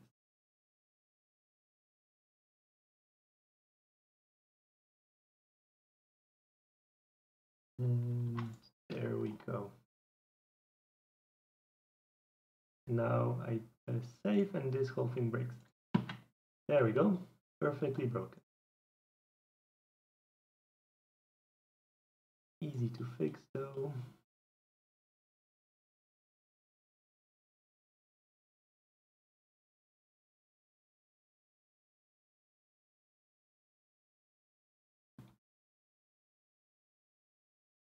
And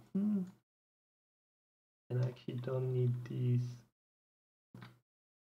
because I will connect this.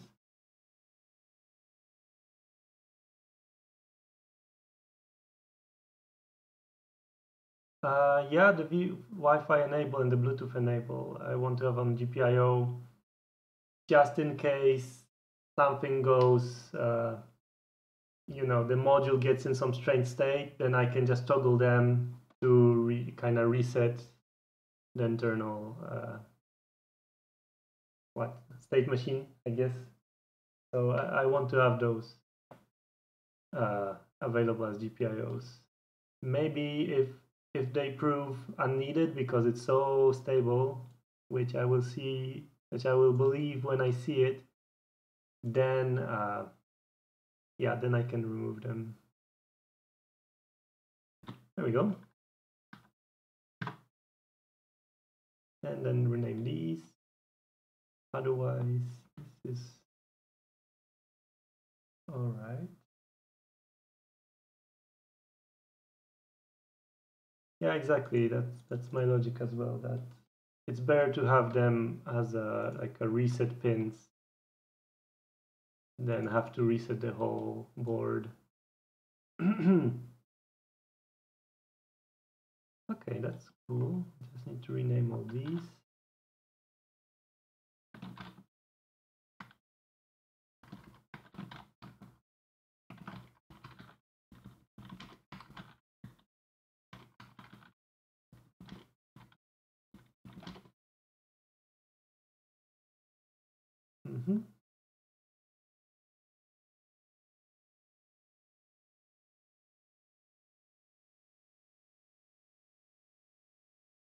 one thing is bothering me,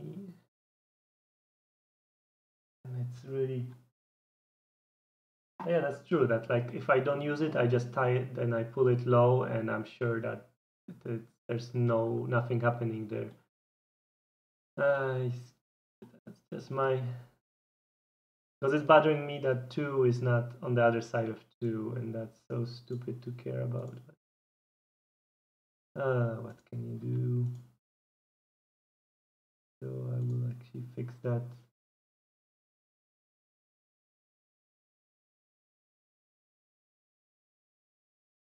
I mean, it's easy to fix, so I just not do it.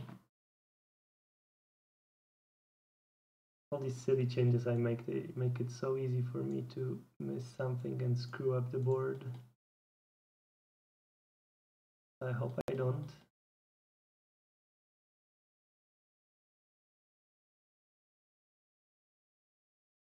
There. Isn't that nice?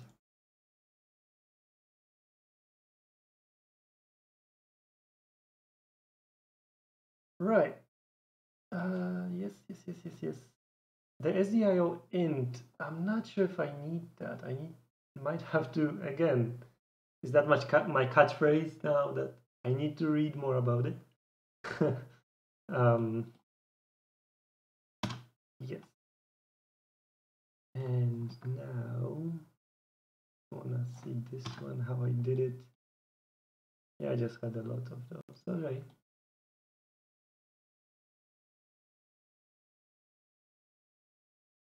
On the DRC, yeah. I think I don't even have annotations, so it will just explode.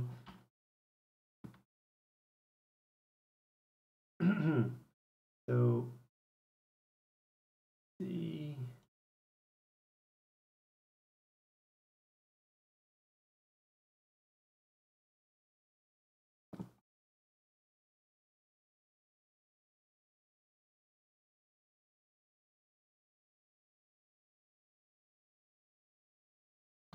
Right, that's those.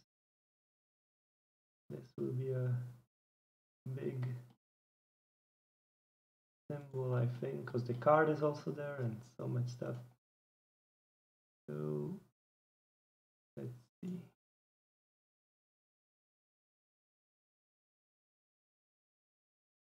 I should move this really low.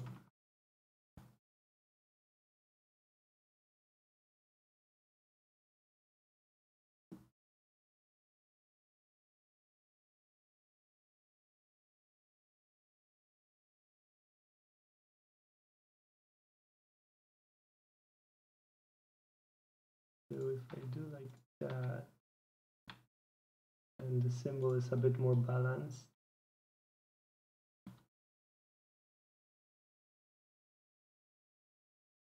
Yeah, resize doesn't have a shortcut, that's kind of sucky.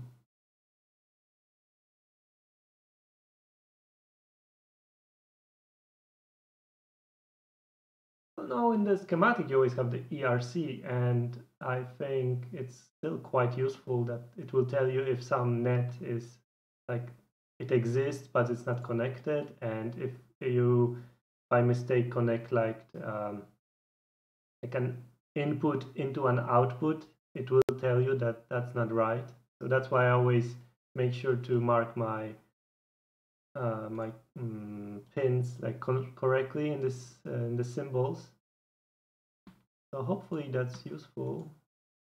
That is useful, I believe. I had it point out errors to me in a few occasions. I wonder what is the logic here with which pins I get.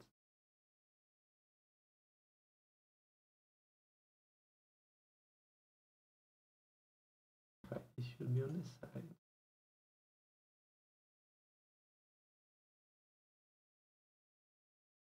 And then command and clock, and that should be it. There we go. So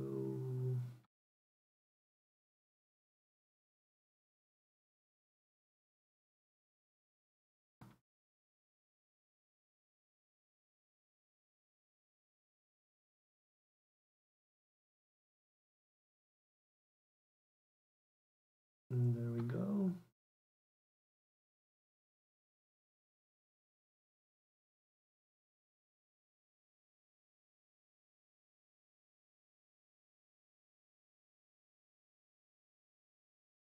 Okay, that looks like something.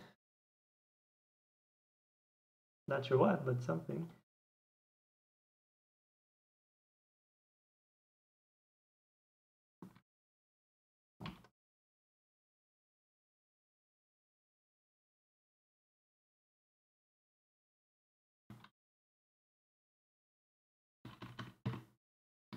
Okay.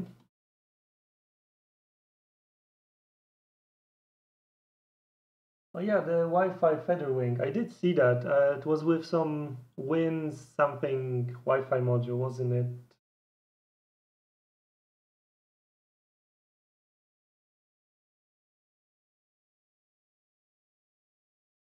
Just give me a second, sorry.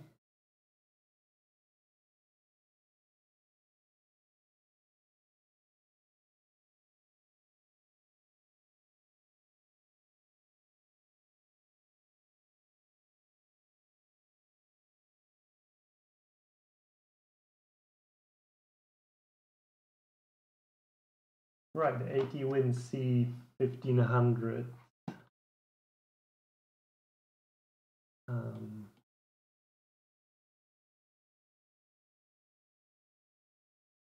Right.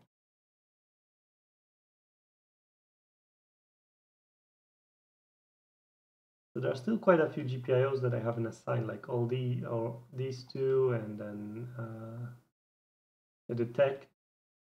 But those I usually actually leave until, like I mentioned before, I'm halfway kind of through the board design, because this way I know which pins are easier to get to. So for now, I just like the ERC will let me know.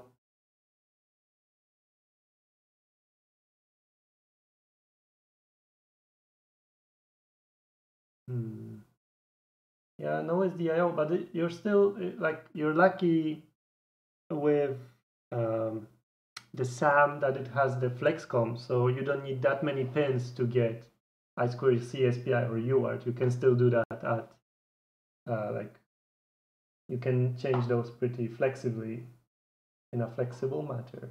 But the STM, for example, it doesn't have any kind of this flexible serial interface.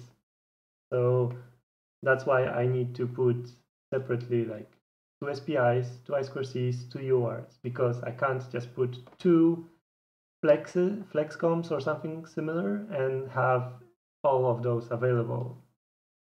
So yeah, that's a bit of extra work on my part. So that's kind of nice with the SAM.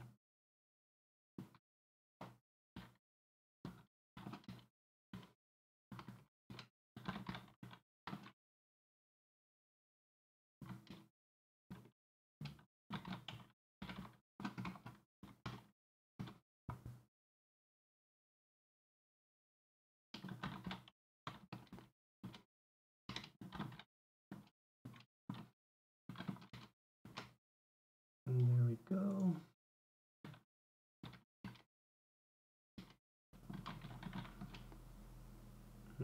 Command.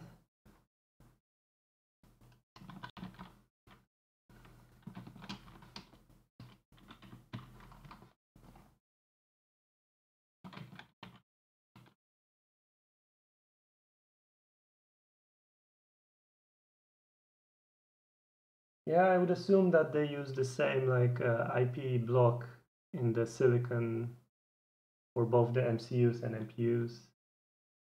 Quite nice.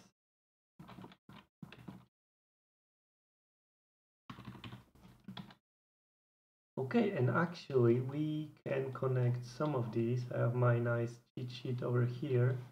So yeah, that won't work. So these go to SDMMC3. And let me just check one more thing.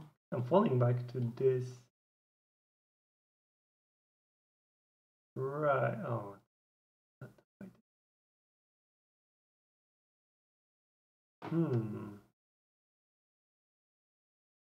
Right. That's how I did last time. You know what? That's silly of me. Yep. I will actually do it like I did before because that made so much more sense. So, like for this PMake over here, I didn't actually name it PMake. I mean, just using the name here on both makes sure that that they're connected either way. I'm just gonna change the order here. Yeah, that's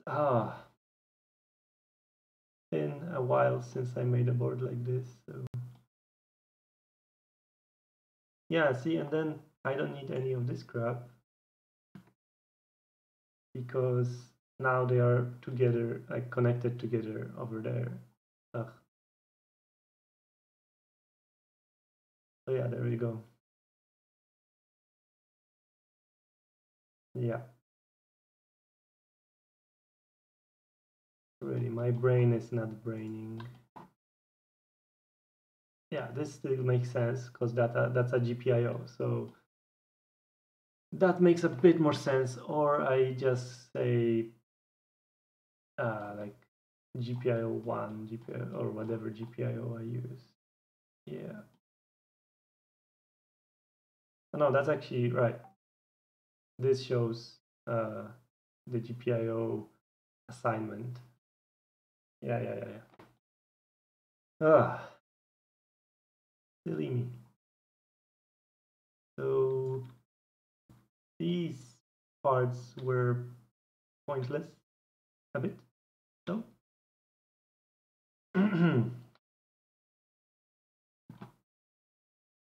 Good, I remember this. So 3.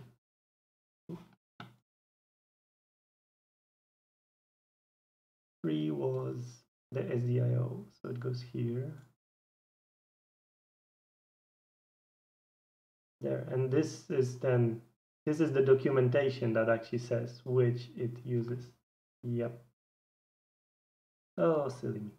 So this I should also rename back to UART. I will do that soonish. Just looking for rest of SDA.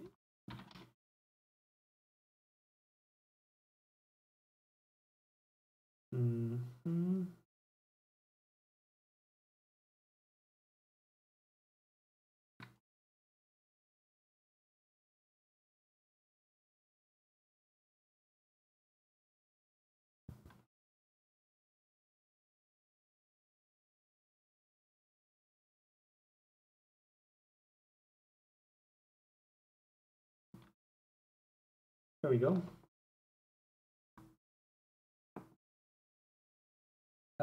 Yeah, I think so. I mean, for the SD card question, that's what I did with the previous board, and I think it makes sense for even later where you have the portable device. It's kind of nice to be able to pop out an SD card, put it in an SD card reader, and just move, copy, whatever. And also, there's a problem, or not a problem, but the issue is, from what I've seen, eMMC chips are actually like really expensive compared to the price of SD cards. So it costs more. Like if I wanted 8 gigs or 16 gigs, it would cost more to get an eMMC that's 16 gig as opposed to getting a SD card and a SD card connector. Plus the SD card, if I were to like sell those or whatever, then maybe you can, I can sell them without the SD card because people already have so many SD cards. So that's also like a cost saving kind of for me in a way.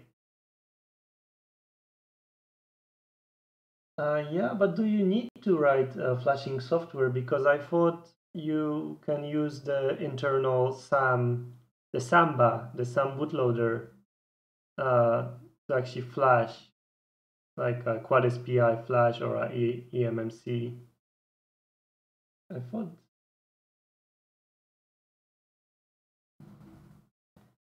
Yeah, $8 for 8 gig, and how much are SD cards these days?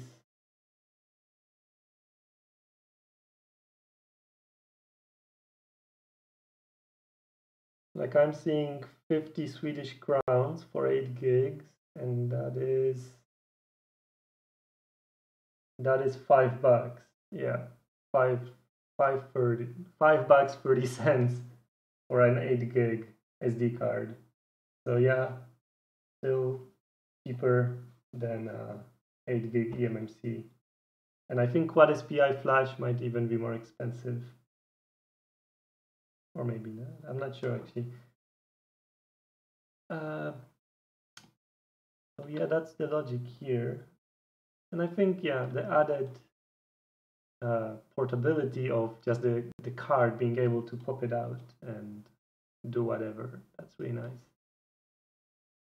And it's also a lot easier to, like, if you don't need 8 gigs, you just need 4 to just put, remove the 8, put the 4. But if there's an 8 gig that you already paid for on the board, that's kind of it.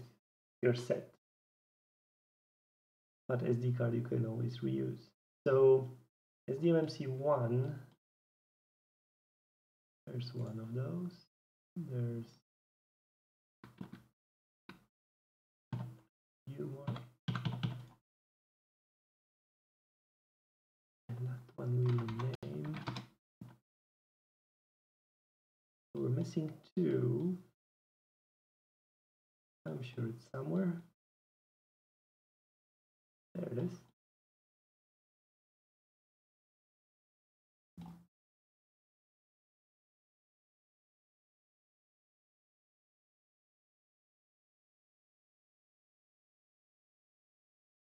All right, the full toolchain to flash boards. But I think actually, I mean, you still need the tool, but it's not as that big.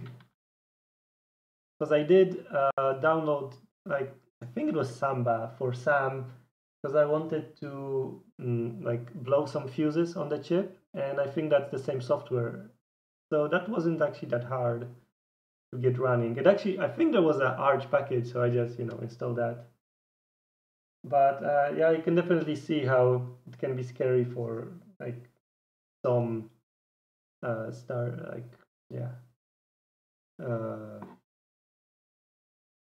people who are not that familiar with that kind of stuff. So I understand for sure. Okay, so actually, if you give me a second, I'm getting a lot of sun in my screen. I will have to lower the blinds.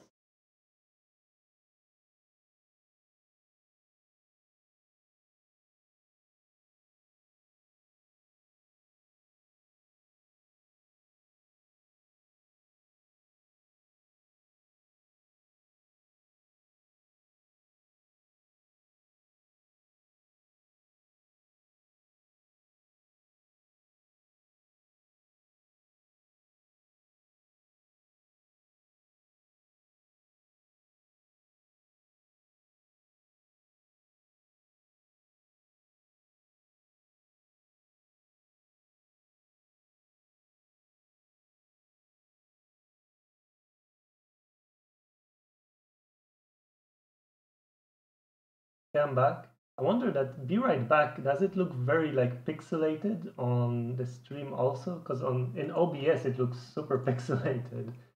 So I wonder if that's how it looks also on the stream. Actually, yeah, it does. Because I have the YouTube stream open on the next screen. It's not really actually, as I can adjust the scaling. Looks totally fine. Okay, I guess maybe no one is watching like full screen, full HD. and you don't notice. Oh, that's super pixelated. Yeah, maybe it doesn't matter. It's just,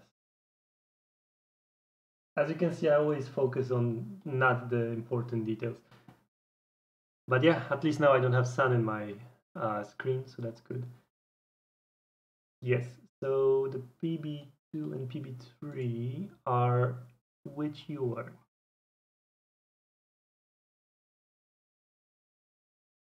They are UART 3 and 4, so that's UART 7. And that's RX and TX. Okay.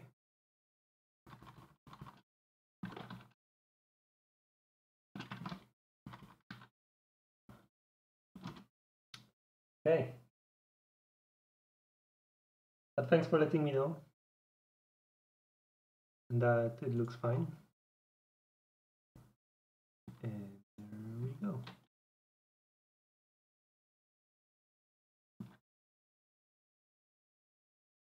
Okay, we've been going 2 hours 30 minutes. I think I'll go for like, yeah, I guess 25 more minutes to make it 3 hours, and then we'll wrap it up for today. I have a few more things to do. Yeah, today's stream was a lot of confusion, mostly about this USB stuff. Whoops. But otherwise, quite all right. Okay, let's see if we can.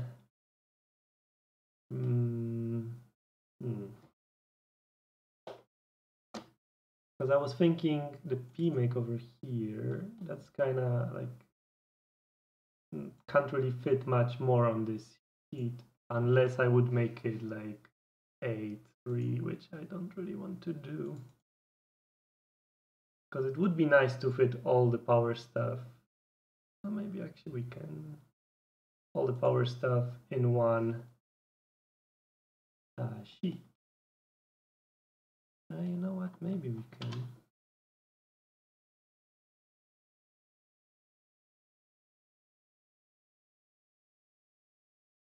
Well, that's a lot smaller than expected. So that's cool. So we can do this. Then we have the PMake and this power.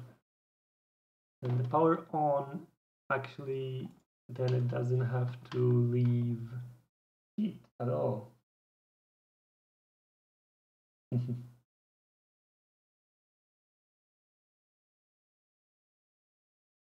Yep, cool.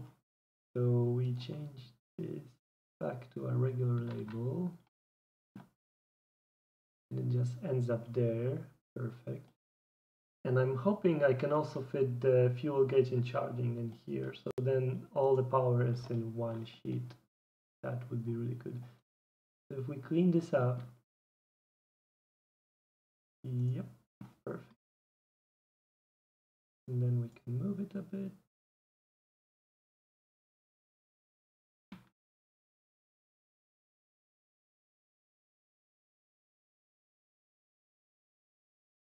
Okay, that makes this easier.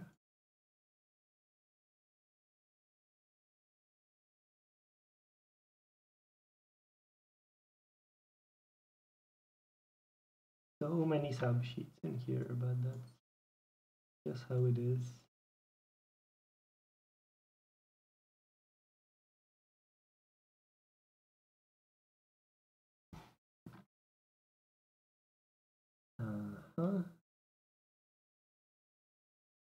What else was there? The audio stuff, which I actually haven't looked at here, because the codec I was looking at was actually I2S. So that's something I would have to look at. No, it's not here. Where did they put it? In multimedia, probably. Yep. So I would have to go back actually to Cube to decide. No, I need that. To decide which pins do I want to put it on. Like there's a lot of space here, so that could work.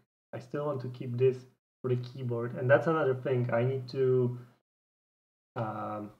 import the keyboard schematic from, not the schematic, the symbol from the other board I made to here. And then another decision I want to make is for the display, like what pinout should it be? Should it be some generic header and then I can make an adapter, or should I actually make it for the BlackBerry Q5? Was it Q5? Yeah, Q5 display. So that one, the pinout is known, so I could just put it on this board. But that raises another issue, which is backlight for the LCD. I believe it requires both positive and negative voltage, so I need like a LCD driver chip, and that adds again to the complexity of the board. So there's like some feature creep going on for sure. But so far so good, I think, here. So let's see where this happened. This is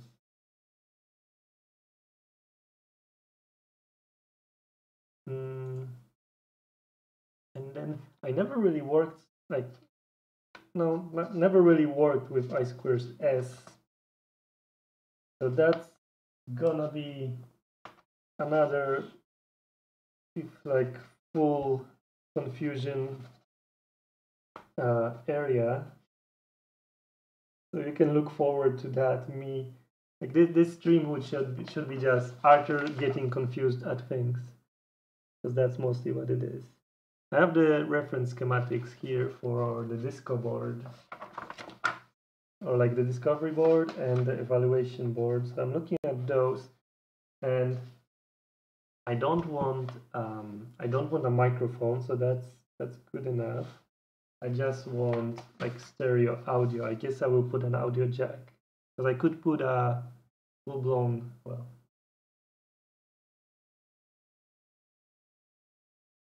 nice, yeah. For the I2S, that would be cool. Like the chip they use here on the evaluation board, that one seems quite alright. It has out just stereo audio out. It does have microphone in, but they don't use it, and neither would I. So I think the only problem is when I looked at it, it was a bit on the expensive side, and there's no real reason. Like I can always go lower. I don't need the microphone at all. So if I could find a cheaper one. Right, Adafruit board for reference. But the chip they have here is this one, CS42L51. But yeah, as you can see, it's a bit expensive. And I don't know if I want audio that much to put like €5. Oh, my girlfriend's coming back. I'll be back in a second.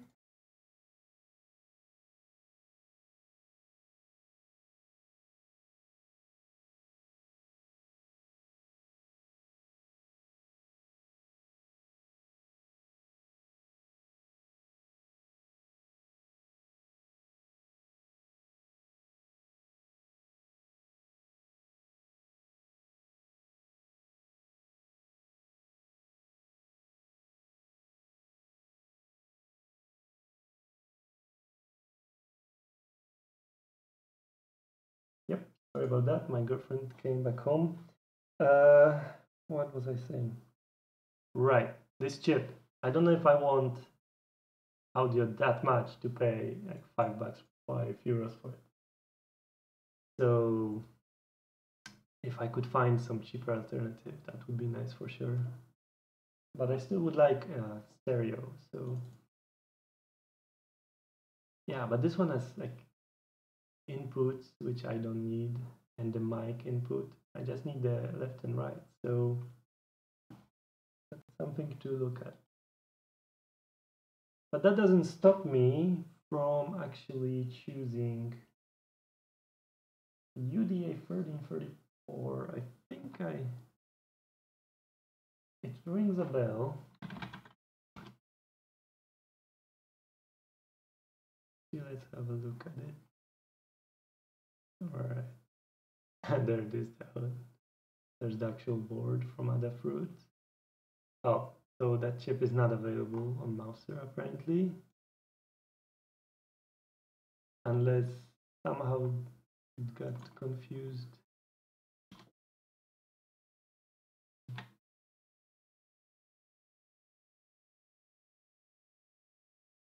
No. So then you have the max. What is it? 9835780.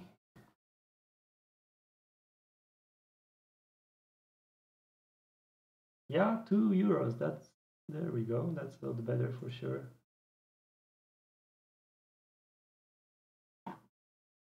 What do we have here? So many data sheets open. Right. So it's a nice Corsi with gain control, obviously. Is there a application? There we go.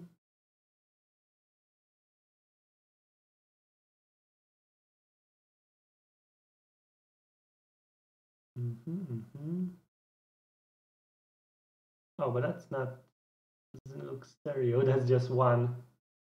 But it's it, did it not say? Okay, it's just one, okay. I would need like two of those, which is not really, yeah, I'll just look at others later if you want. Full duplex master.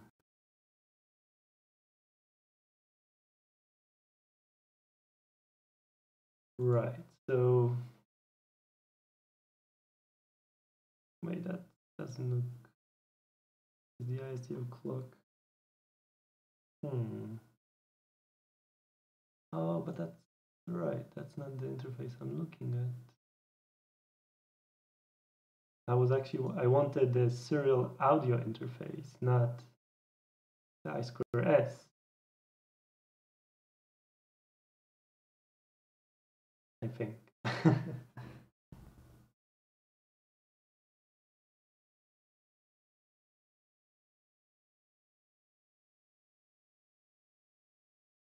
With master clock out, I believe that's what I want.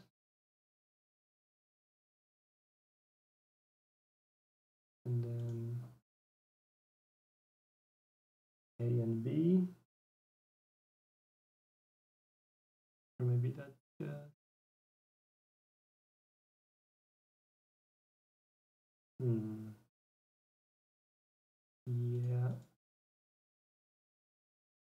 Interesting, that's actually not like, what are the B pins? Where are those?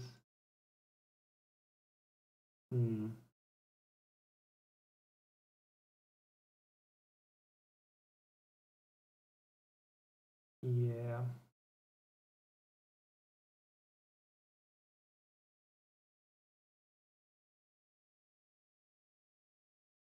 I might have to look more about that. And then master here. Yeah, it doesn't really want to, like, I don't think, because it does set some pins, it just doesn't show them here. But that actually looked fairly okay, because that was here, yeah. That could work. And these were where? No, that was like everywhere. No, so I will have to again do a bit more research off stream. How is the stream performance right now? Because YouTube is telling me it's kind of video output low. I guess because I closed the door, so the Wi-Fi isn't so great because of that. So let me know if it's slow.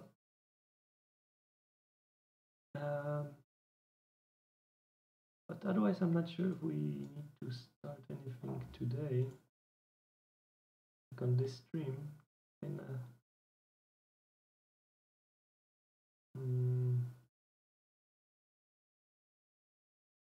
Or you know what we could do?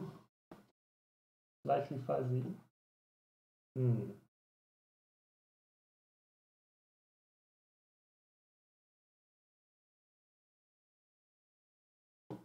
don't think I can do anything. It's just the Wi-Fi being the Wi-Fi.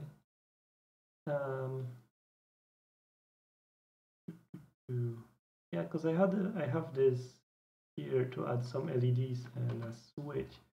I could actually do that because it won't take long and it's something I have to do at some point anyway. Just looking at this board for reference. Exactly. I mean, that's it. That's gonna take like 3 seconds. And I have to every stream I say I have to think about like FPGA and all those, and I never do. Yeah, these termination resistors, I'm never really sure do you need them or not, but I don't want to risk not putting them. I guess I could put 0 ohm resistors there and see how it performs, and then I would know. Although that's just a sample size of 1, so that's also not super helpful. So let's add it here actually.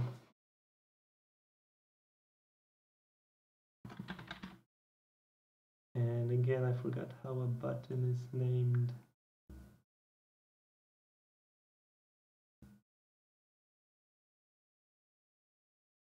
PSD, I guess. Yeah, that works. But there is no small one of those. Or is that one of mine? Nope, that's exactly the same one. So this is a user switch.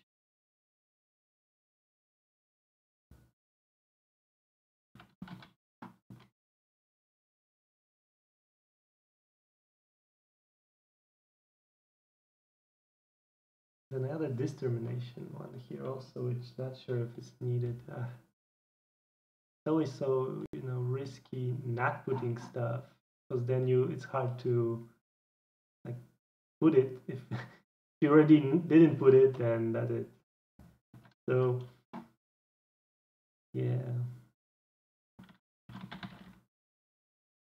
but every part takes some time to place, and tiny cost in the BOM, and obviously it takes time to route, so it's not free for sure.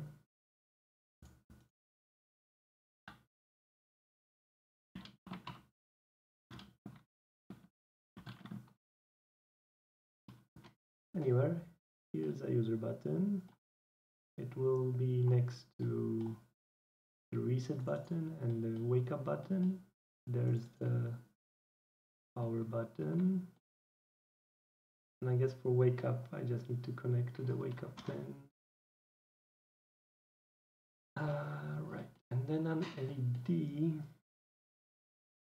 And I believe I screwed it up on this board, so I'm not sure if this footprint is correct, but I think it's from my own. No. But anyway, we can add it.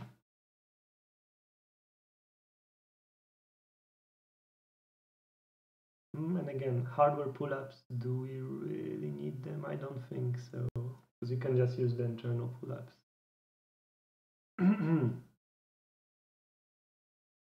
Although, wait, how did I? Yeah, right.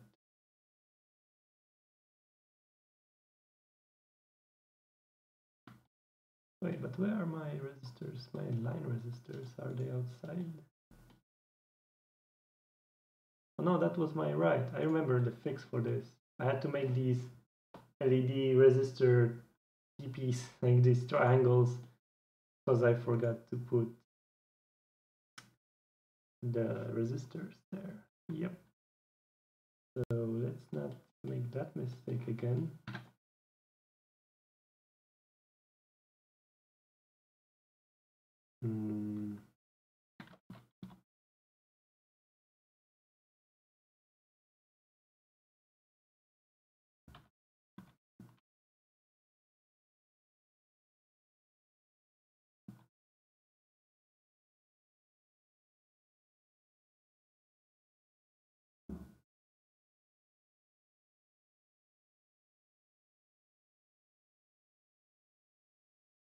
and then it's always a bit confusing what values you should put. And obviously it should be slightly different for like red and blue because they have different forward voltages.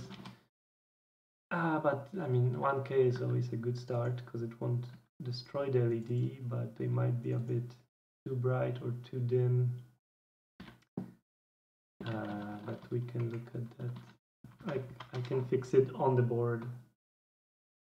I just never bother to actually put down the values in the schematic after it's done. Yeah, there we go. So should we do something else? I'm just looking for small things that can be done before, so we don't go into a big thing and finish in the middle of it. I guess that might be it.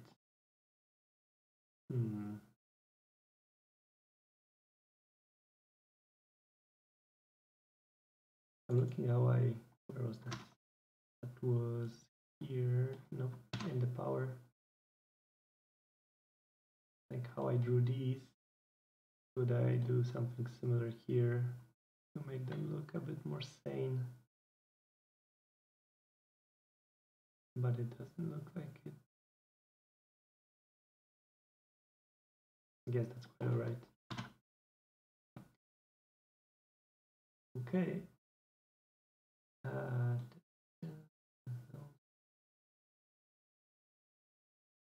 I think that will be it for today then. We can finish. So next time I will try to do even more homework and prepare myself, because I thought I did for the USB today, but clearly not. So thanks for watching, everyone. Thanks for hanging out with me as I get confused live. Yeah. So have a nice day and see you next stream. Bye.